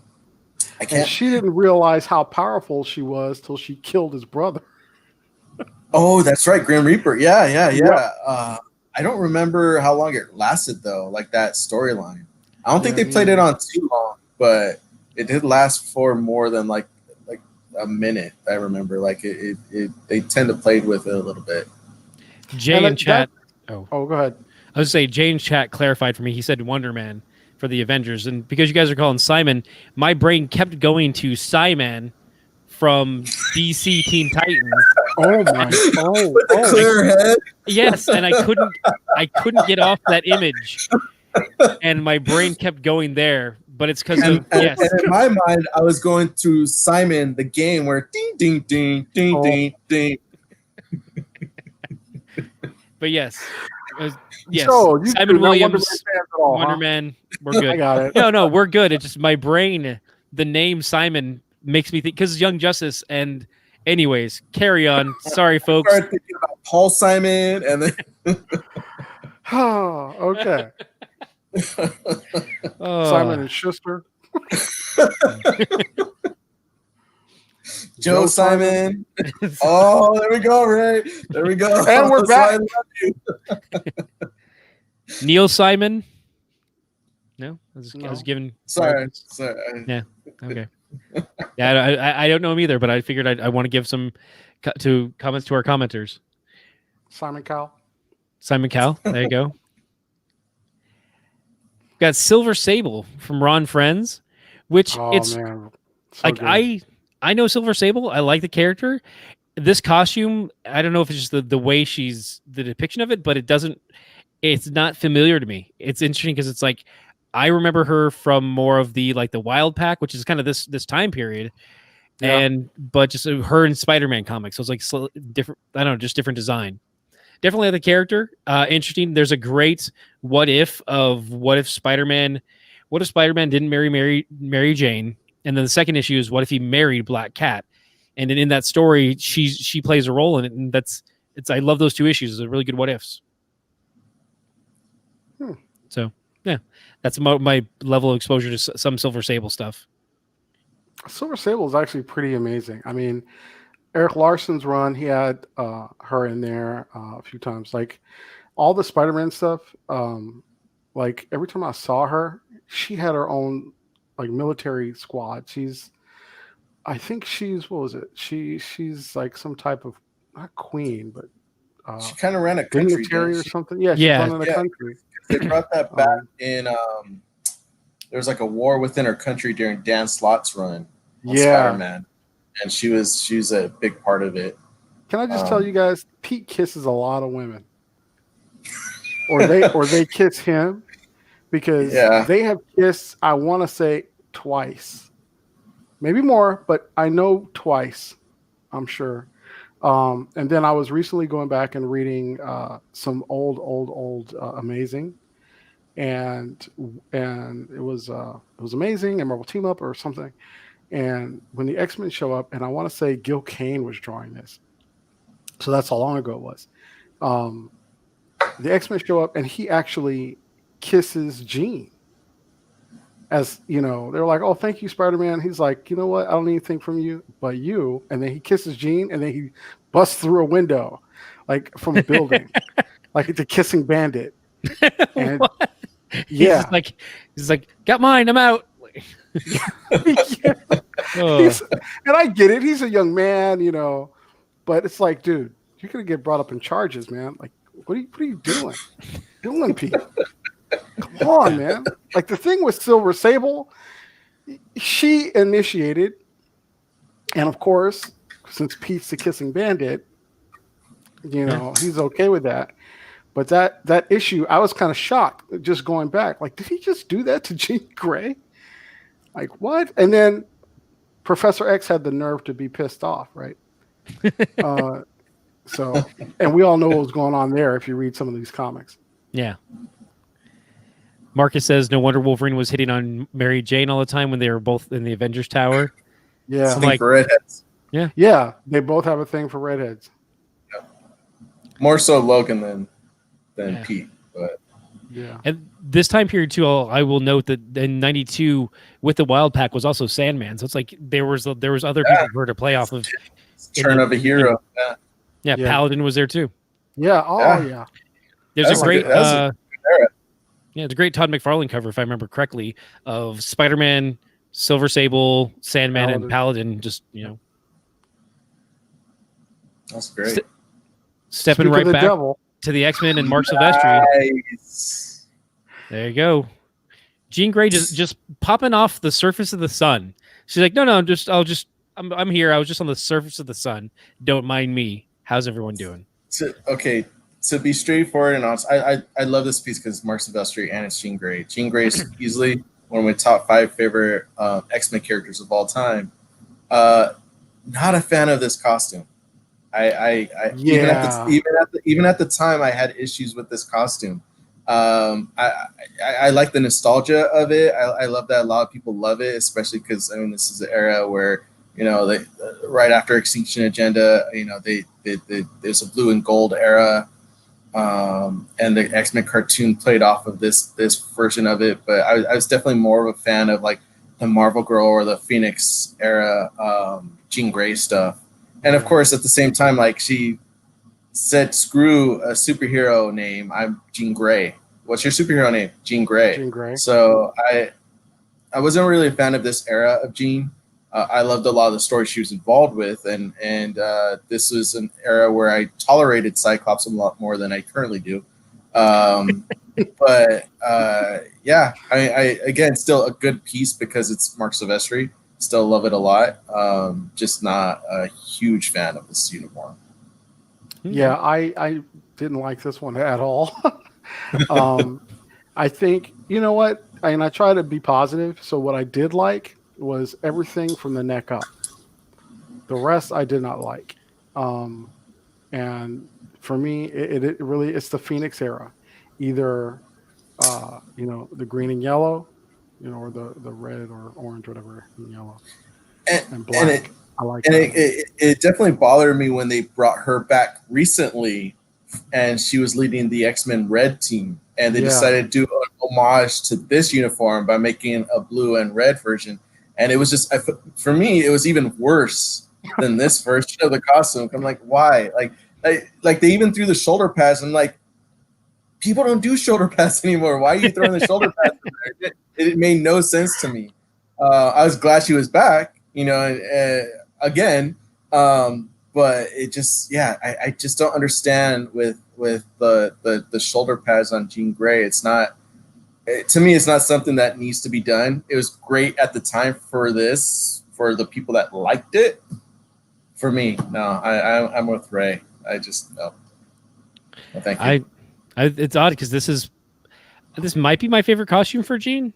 I'm trying to think, and there's other ones that I really like and I really love, but this is kind of this is just like that first impression costume. And I'd seen the original yellow and blue and stuff, and that never quite hit. And then the summer dress of the Marvel Girl as well, with the yellow face mask, never quite hit for me. Liked that. That was I did worst. The X Factor one where it's like everyone had an X on their costume and she was red and yellow. I think that was actually not bad. Yeah, I like that one. But yeah, this one, this is just one of those ones like you see it in the cartoon so much, it really impressed itself on me, and I don't know. I will find it interesting too, though, that we were talking earlier about how in the 2000s is when they kind of took a celebrity's looks to kind of imprint on the character. That headshot to me looks just like Cindy Crawford. Like that looks like they. I can see that. I don't know why, but it's not exact, obviously. I got Nicole Kidman out of it. Okay. Yeah, I can see that too. Nicole Crawford. She's a paralegal in DC.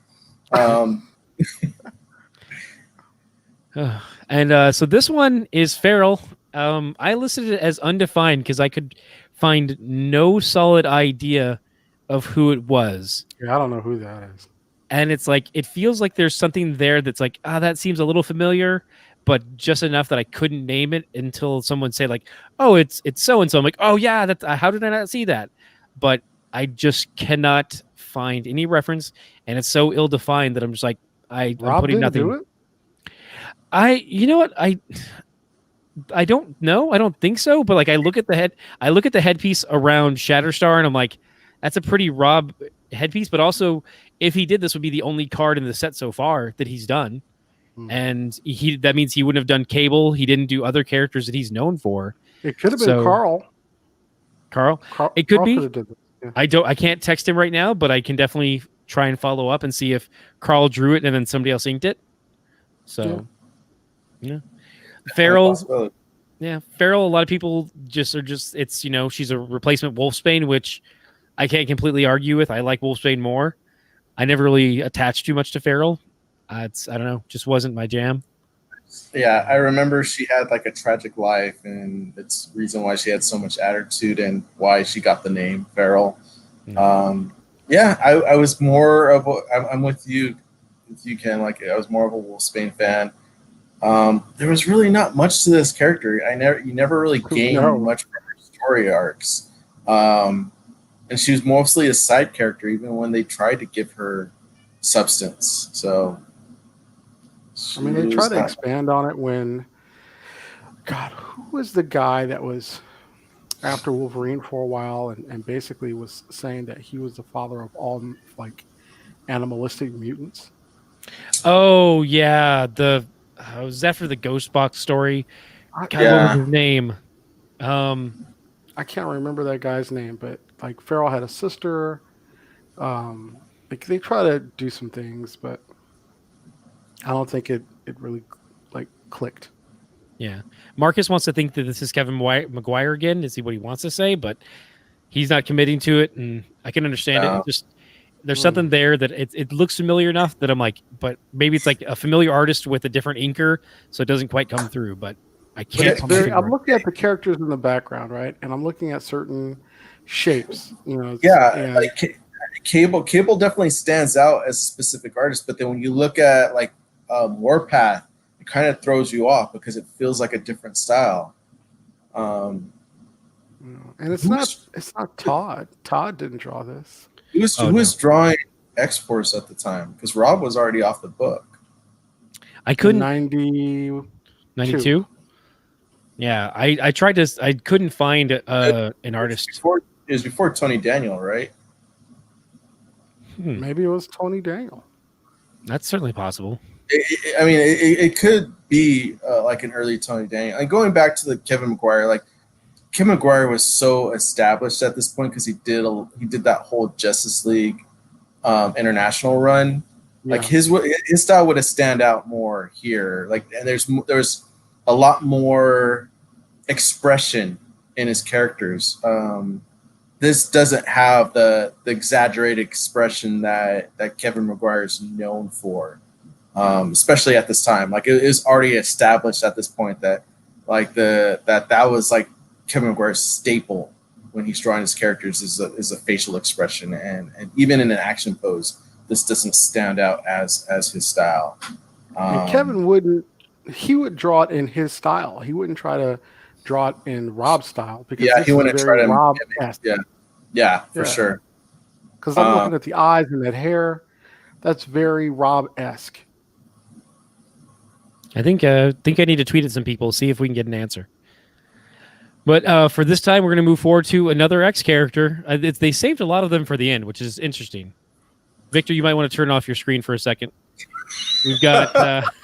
like I said, this is an era where I was okay with now. Nice. It's drawn by Lee Weeks, it looks amazing. Like honestly, my despise of Cyclops didn't come out for decades later. This is area. It's like there was a schism between you and Cyclops. I don't know what you're talking about. Clever. It was probably when he became more militaristic, I didn't care for him at that point, and of course my favorite character agreed with me. But no, during this era, I definitely love this version. This is the opposite. I love this Cyclops outfit. Yeah, this is probably, if it's not my favorite, maybe my second favorite Cyclops. Yeah, totally right there with you, Ray. Like it was great. I liked when they did this in X Factor when they opened up the top of his mask to have his hair out. I thought that was a really cool feature. I'm glad they carried it over, and Jim Lee's design to create this costume was just perfect. And Lee Week's art on this is awesome, and I love in the background that they went with another headshot instead of like just some atmospheric background. It's cool to like exhibit his powers separate from him doing that leadership stance. So this is a definitely an era where I cared for the character, and I understood. Like, I mean, one of my favorite things in the whole, like, all of Marvel Universe was when during House of M, and the like people, like the heroes started gathering together and getting their memories back, and then they see they're like, we need someone to lead us, and they go to find Captain America. And for those that don't know, when the House of M world was created, it kind of gave all these heroes what they've always wanted. And so like one of those things was like Wolverine got his memory back, like everything, he remembered everything. Captain or Miss Marvel, Carol Danvers, got to be a hero above all else, and she wasn't like tainted the way she isn't at the time in our current Marvel universe. But the one thing Cap wanted was that he never got frozen. He got to live a full, long life. And so when all the heroes went to go look for him for leadership, they see him from a distance like, oh, he's an old man. And yet he's lived a long life. Like, no, let's leave him alone. And they're like, well, what are we going to do? It's like Wolverine and Emma Frost, like, we got someone. And they went to Cyclops. And Cyclops totally led everyone. Like, at the time, like, to me, the only other person that has the skills to lead like Captain America is Cyclops. And this is a perfect example of that version of Cyclops. Like that's my version. That's the version that I loved of Cyclops, was like this person like exhibited that. Of course, that went away years later when he was more militaristic, not in a good way. But this just exhibited like the perfect like young boy that turned and became a man and defined who he was by what we see right here. So that's a paragon. Oh yeah, this is the definitive Cyclops for me. This is a Cyclops that works. It's interesting too. Like one of the things that come to my mind, you mentioned about how during the when they were part of X Factor, at one point they kind of took off the skull cap and let his hair out. And what that does visually to me is it kind of humanizes the character more. And so during this time period, they were trying to be that olive branch. They were trying to be like, hey, mutants don't have to be scary. We're here for you. I mean, that was always their mission, but it felt more enforced by that design. Like they were trying to be more engaging with the populace and put themselves out there. And then as time went on, he brought back the skull cap, and again, it just kind of put it back away. And like, he was no longer like, hi guys, we're here to help. We're the X-Men. Now he's like, we're the X-Men and we're here to save our mutant friends. Like, it was like it was an interesting, I never thought about it until just this moment, but that's something that kind of like pings off my brain. So I don't know if that's something, it's definitely something about like the silhouette. I always think about the silhouette of a character and what that says about them, or how that defines them from those around them, from like a character design standpoint. And that very much is something with that hair exposed. There's characters who can be, if you change that about them, it has such a different feel to them.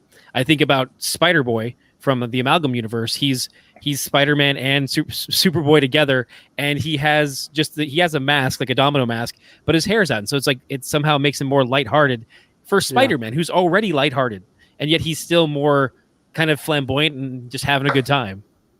I don't know. So yeah, Bray, do you have anything to say about Cyclops? I think we kind of both hit it across the. I agree with what you and Vic said, and that's it for me. Yes. Yeah, I don't have much to say about Cyclops. I mean, everything I have to say about him has more to do with his personal actions.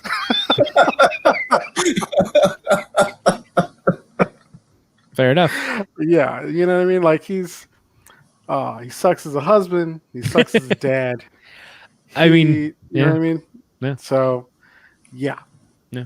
Alfie was saying that every team needs a Boy Scout, which is fair It's enough. very true. Critter Paladin was saying this is, of course, after he married a clone of his ex-girlfriend and Thank didn't realize you. it. And had a son. And And had sent a him son. to the future. Right. And then, when he comes back, it's like, hi, Dad. Yeah, that's right. I had a kid.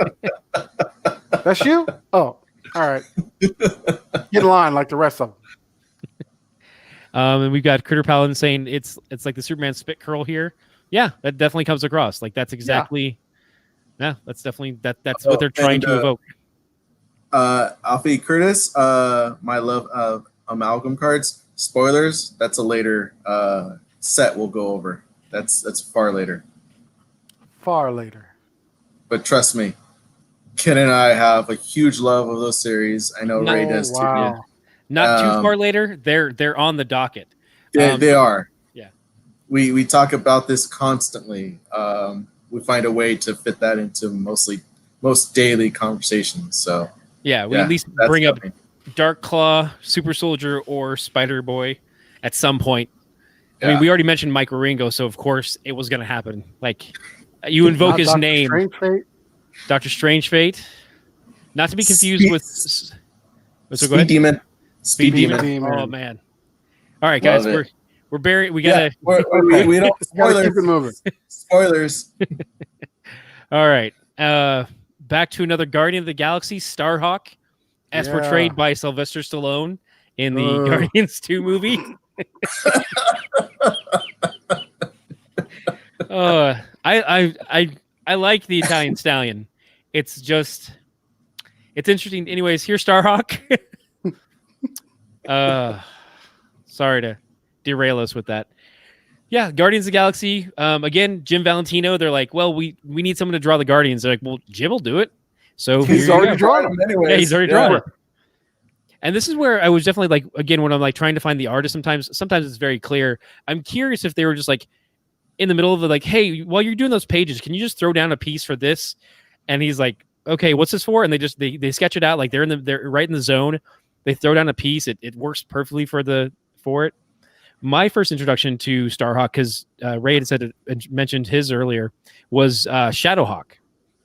And so it's interesting because it's like I see kind of the way the fins curve back on Starhawk's head, and I'm like Starhawk, Shadowhawk. I'm like interesting. Like he took little notes from different things, and when he created Shadowhawk, not that's a one for one, just like I see a little nod there maybe. I don't know. Elements, yeah. Maybe, yeah. Because it's like Shadowhawk is like Starhawk and Wolverine on the street. Yep. So yeah, I don't know. Does anybody have an affinity for Starhawk? Or we? I don't know if it's more just a Guardians thing. I mean, nothing very specific. I'm not gonna rock a Starhawk or Charlie tattoo or anything like that, but it's definitely part of a team. It was a team as a whole that I loved during this era. Looking back, it's very cheesy, but at the same time, you can't help but love it because of all the cool things you're able to see at the time. Yeah. I will say the chat's really silent for Starhawk, so I think we're just gonna go forward. Yeah, let's move on to the last card of the night because we're just to wrap it up with the heroes tonight. But the last card of the night is done by a young artist by the name of Joe Madureira. It's Havoc. I'm not familiar with them at all. Yeah, not familiar with them. Yeah, and so he drew the younger Summers brother, Havoc. Alex Summers for X Factor. I love they did. I'm always going back to Marvel Legends, but there's a great 2-pack with him and Polaris. I have it. I love it. Like that kind of it was definitely another style from the times of these kind of half head socks where you have like it's this kind of weird. It protects your head, but just this part, but not your ears either, and lets your hair out. So I don't know. I like it somehow. Every time. I remember there was I forgot like the crossover that happened after Extinction Agenda. Once like X Factor was a book and Blue and Gold were a book.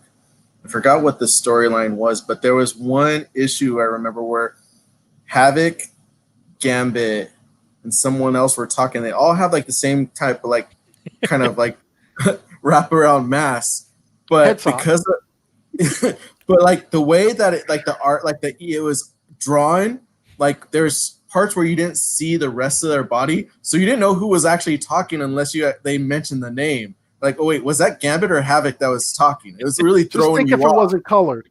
Yeah. Yeah. Well, I think because of the lighting too, there wasn't much color in the hair, so you're like, crap, who's talking? Luckily, like they like wide angle like the next page or something like that, and you're able to see. I'm like, oh, okay.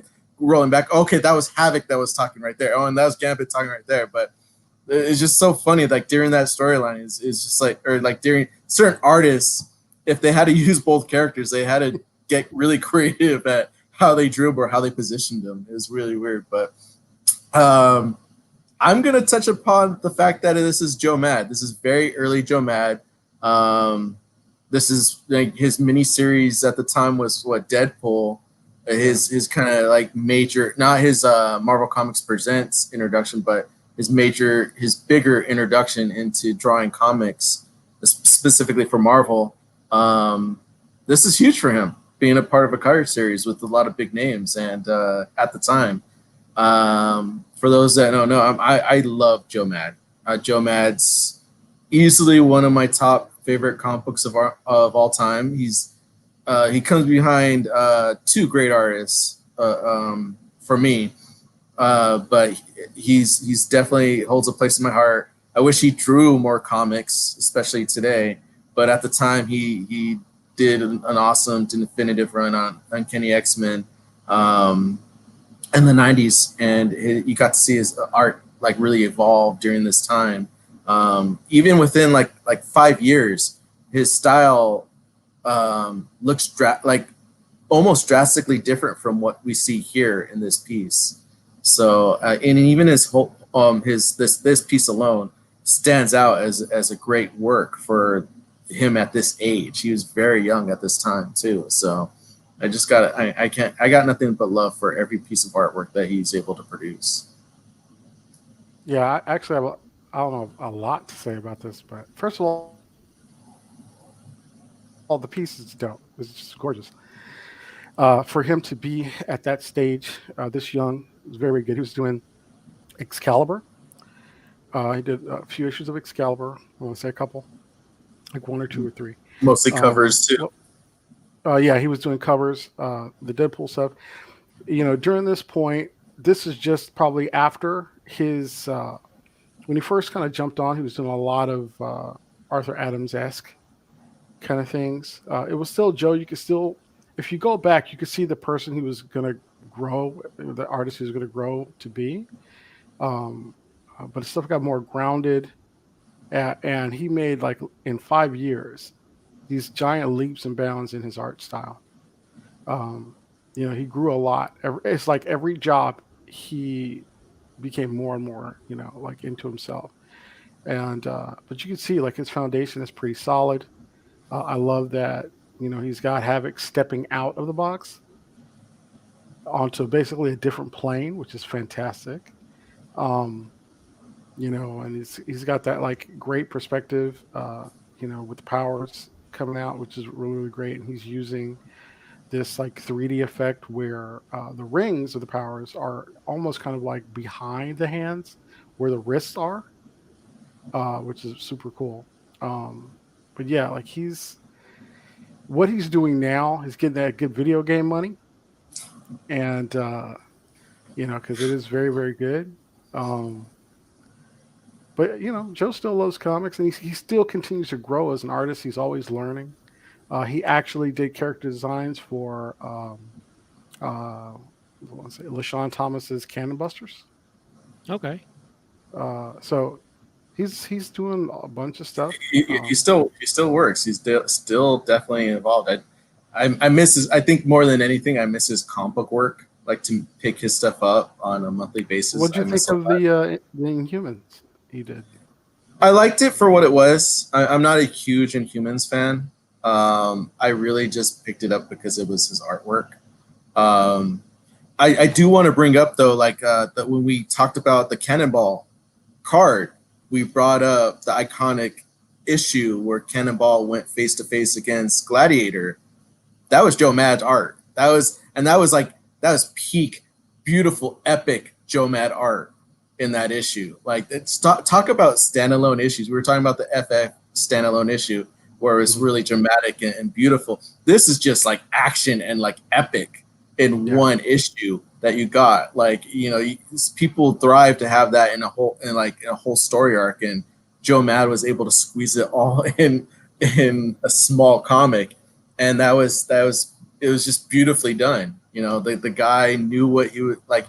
Like we said, he really honed his craft in a really short period and became on his own. And I think that was a really great example of how his artwork evolved, just with working at Marvel from here to there.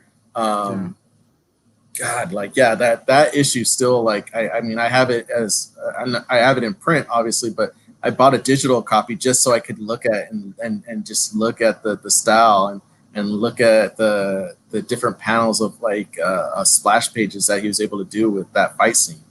It's just epic. Yeah. He was talking about. Oh, go ahead, Ken. No, go right ahead. He was in an interview, and it's funny you were saying how great the issue is, and I remember how great I thought the issue was too, even to this day.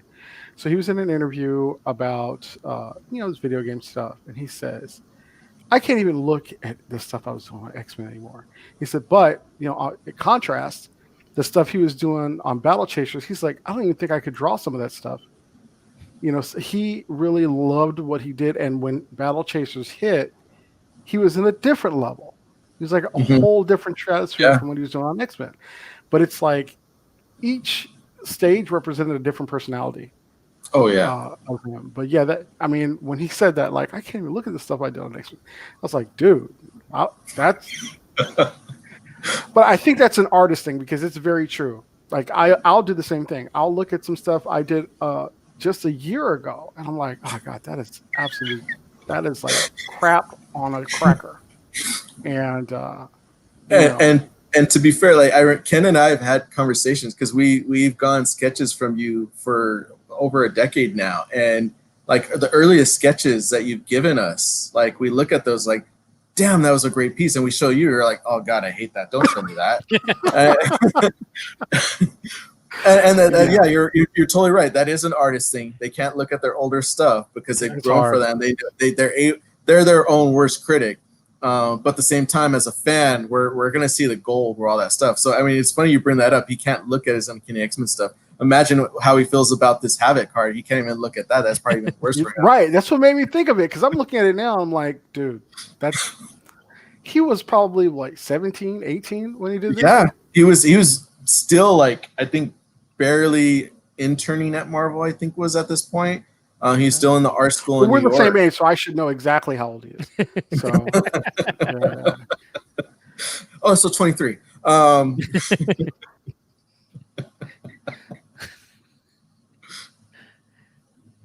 So yeah, this is, I mean, for me, of course, Joe Mad is one of the few artists who has made me buy a book when they put out the version that's just pencils.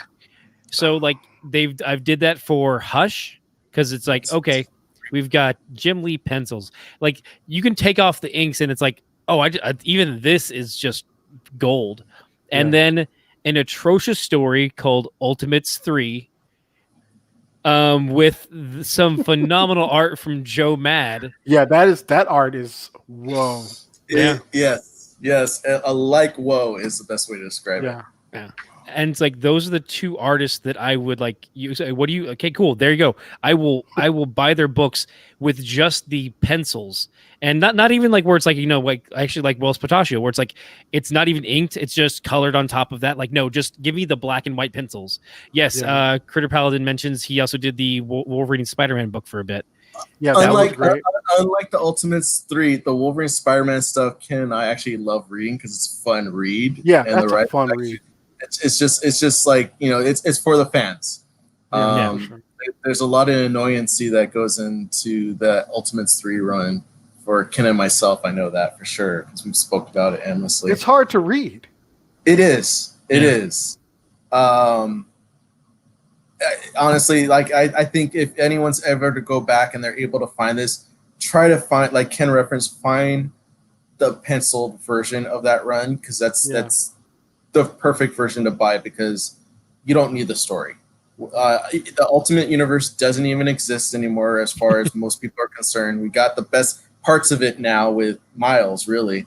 You really, if you want to go back to the story, go back to it for its art, because it's just so beautifully done. This is Joe Mad after he already left drawing comic books. He left.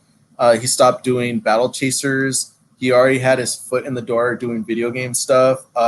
This is his first time back in comics for a long time, so it was great to see his artwork, and it made you miss him even more seeing him doing this. He was better when he got back. It was like, yeah, like you didn't need, like Ken's saying, like you didn't need a color, you didn't need to ink his stuff at this point. Like it stood on its own. Yeah. So and Marcus just said the coloring, didn't help, and I like Liquid's colors. I'm pretty sure Liquid did it, but it just was over rendered.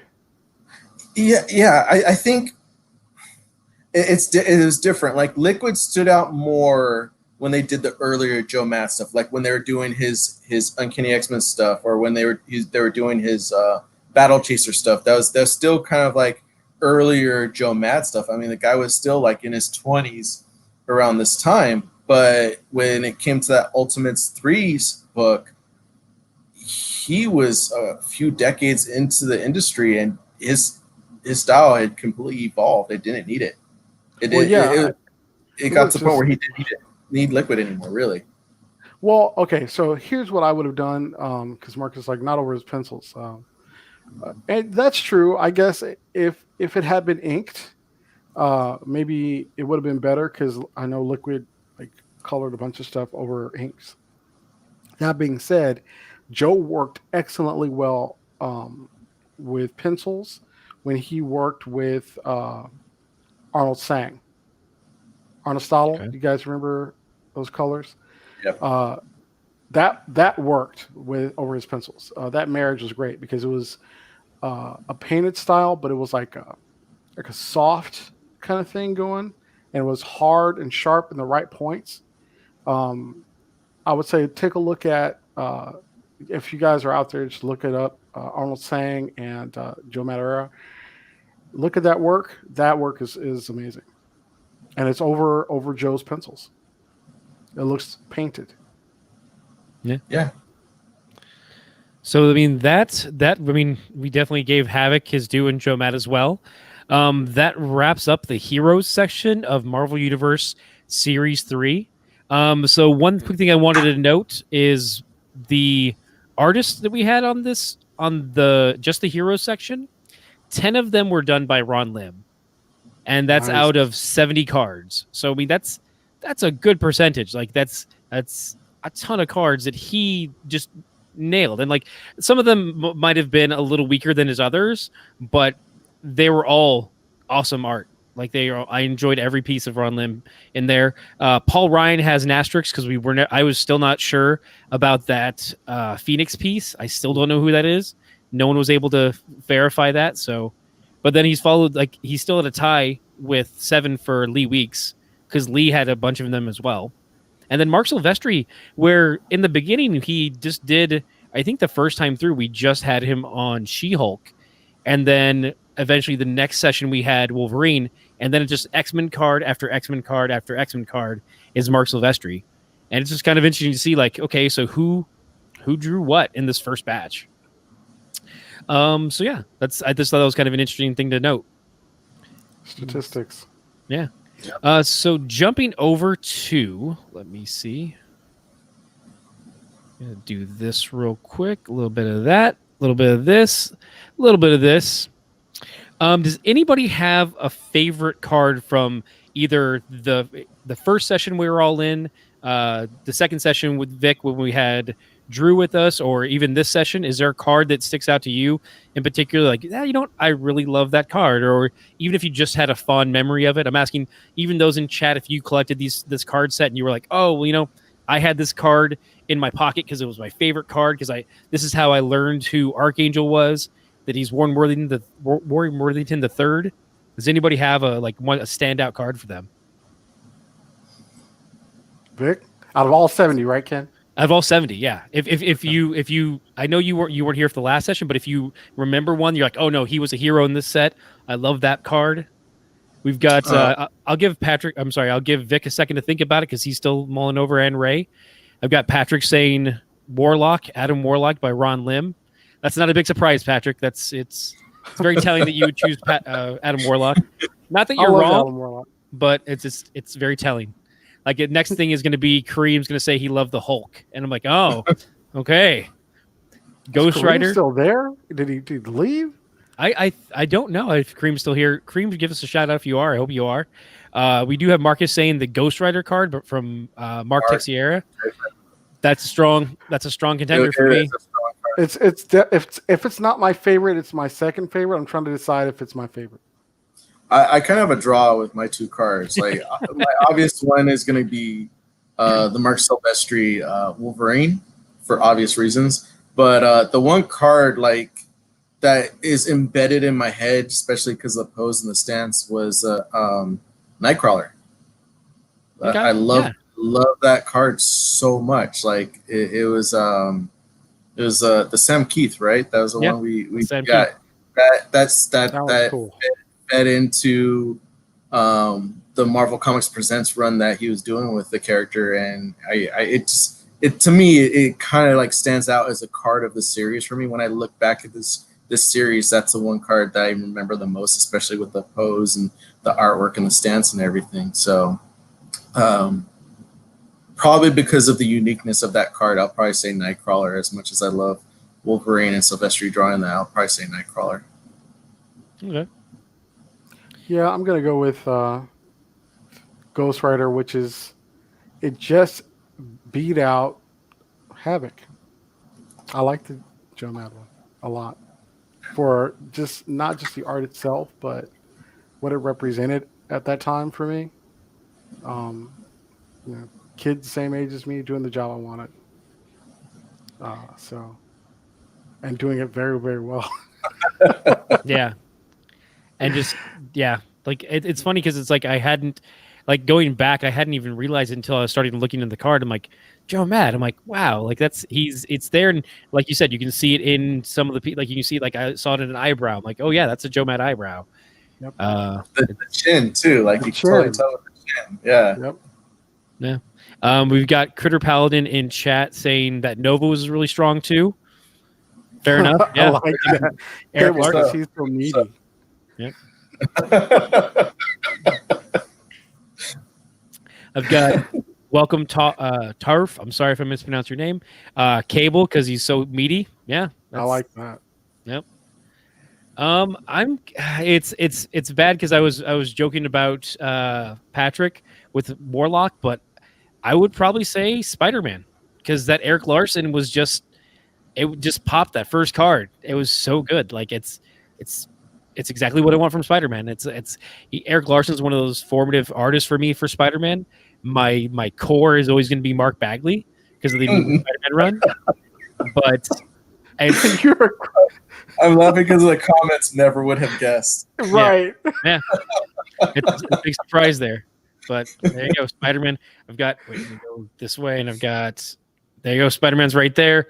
He's all over this apartment. It's ridiculous, but I think it's a really strong card. I think it looks great. I think the colors are vibrant. Just, it's solid. Nice. Yeah, that Marcus Nova card, it's up there. Yeah, easily. Yeah. I didn't see any of, other than the Wolvie card, which of course is great.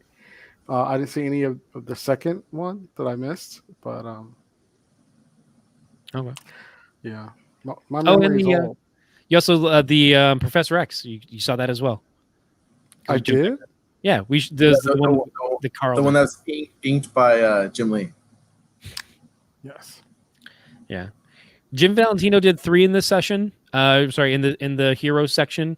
I believe all 3 were from the Guardians of the Galaxy. Eric Larson did 3. Dwayne Turner did 3. Jeff Johnson did 2. Like a good spread, but like they're just like, Ron, we need you to do this set for us, and please. An hour later, he was done. Yeah, right, exactly. And he did 2 books that month. Yep, on time too. Like Yes. editors, right. Editors just like, oh yeah, put it in my bid. It's like, oh okay, Yep. I guess. You went on vacation the rest of the week. Yeah. Because Ron Lim is the GOAT. Yep. He is. He is. He's like, all right, let me just knock this out. Boom, I'm done. You got he got 2 hours. Okay, there we go. Here you go. Yep. Exactly. He got a full night's sleep every night. And he cooked dinner. Yep, exactly. Went to the park, walked his dogs. Watched Ninja All Turtles with that. his kids. That he did that. Yeah. Took in a movie. Yeah. Yep. All right, so that wraps up the heroes section. In 2 weeks, I'll be coming back. We still have a list to fill up with artists and creators and guests to come back with. So in about 2 weeks, I'll be back. I don't know who's going to be joining me. Just keep posted to us at Comic Banter on Instagram, Twitter, and Facebook. You can find all the updates there. We'll go live and give you updates. Of course, please follow us on Twitch so that we can see. Like, we get your follows. It's a good way for us to keep in communication during the chat. Unfortunately, with the way the system is currently set up, I can't bring in comments from Facebook and from Facebook and YouTube, but I do have all your comments in the stream through Twitch, so it's a great way to keep in contact throughout the show. Ray, I know I touched on it at the beginning of the show, but do you want to go ahead and give a shout out to anything you have coming up or anything where people can find you? I love this. So it's just announced that I will be taking over Dr. Aphra, issue 6. And I'm excited about that book. Like super, super excited. It's a big deal. I've never worked on any Star Wars properties before. The Lucasfilm and Marvel. Well, I'm already like a Marvel lifer, but Lucasfilm got their hooks into me, and the rest is history. And Mike Seglain himself on Twitter welcomed me into the family. So it's all good, man. Like and he kind of we talked, and it was this really cool thing where he's like, Star Wars fans, they're hardcore. And I was like, I know, my cousin is a huge Star Wars fan. And he's already telling me what I should and shouldn't do and how to draw this and how to do. It's like, dude, I got to do I got to do this my way. First, it's Dr. Aphra. So new character. I've already, in my sketches are on Twitter. You can follow me at RAHEIGHT, RA Height. And so a couple of the sketches that I did to get ready are up there. That's pretty much how I'm going to be drawing the good doctor. I've been reading up on like the whole run, like the Darth Vader introduction, like when she was introduced, I want to say in Darth Vader #3. And she was co-created by Salvador LaRocca, if I'm not mistaken. But yeah, so anyway, like that stuff is insane, and I'm getting excited right now just talking about it. So it's gonna be cool, and I'm gonna have fun, and that's it. But yeah, this is a huge jump for me career-wise. So all right. Yeah, trust me, I'm looking forward to it. You can definitely check out Ray on Instagram at Art of Ray Height. Is that what it's? Or Art of? Oh yeah, Instagram. RH, Art of. Oh yeah, RA. Just anything RA Height. So it's my initials, Ray Anthony Height, RA Height. So yeah, like Ken said, Art of RA Height, and then Twitter. I'm on Twitch too, but I've only got one stream. So I I've done more of comic banter than I've done of my own. And we appreciate it. I was going to say that's the way Ken likes it. So no. Trust me, I want you to definitely get out there. I'm willing to come on there and help you, like, be a moderator for you and just help push. I would love for you to do that. Push the RA brand, brother. With the schedule, you're not going to see me for months yet again. It's going to be double quarantine. So yeah. Also, I got what was it? Maybe someday an anthology coming up too. Nice. So, okay. Yeah. Nice. I just got to finish it. Yeah. So that's it. That's what's going on. All right, Victor, do you have anything you'd like to touch base on, or anything if anyone wants to catch you anywhere, or anything you want to recommend? Yeah. Well, we threw so much love at Joe Mad. I should have thrown this love at Havoc. Anyone that wants to look at Havoc, look up Mutant X. Great run. Focuses on Havoc. It includes a 616 Havoc, but in an alternate universe. Read it. It's amazing. Ken and I have ranted about this book constantly. We love it. It's a fun read. You could find it now as an Ultimate Collection 2 volumes, so it's worth a pickup. Second to that, you can find me on Instagram or Twitter under the handle DJ Blue Lantern. Thirdly, I gotta throw this shout out in a little over a week. The little version of me, aka Ezekiel James Segura, is gonna be turning the big 5. So I gotta say a big happy birthday to my little guy. I love you, dude, and I'm so happy that you're growing into the perfect little person that I know. And he's becoming a little artist, Ray. So you gotta watch out. He's love drawing. What's his birthday? Was his birthday? Birthday is August 30th. So I want to 4 days after mine. Right there, dude. August birthdays, right there. Some of the best people I know. Some of the best people I know. Francis Manipul, same birthday, August 26th. Oh, that's right. Oh, dang. Son was born at the perfect time. Good company.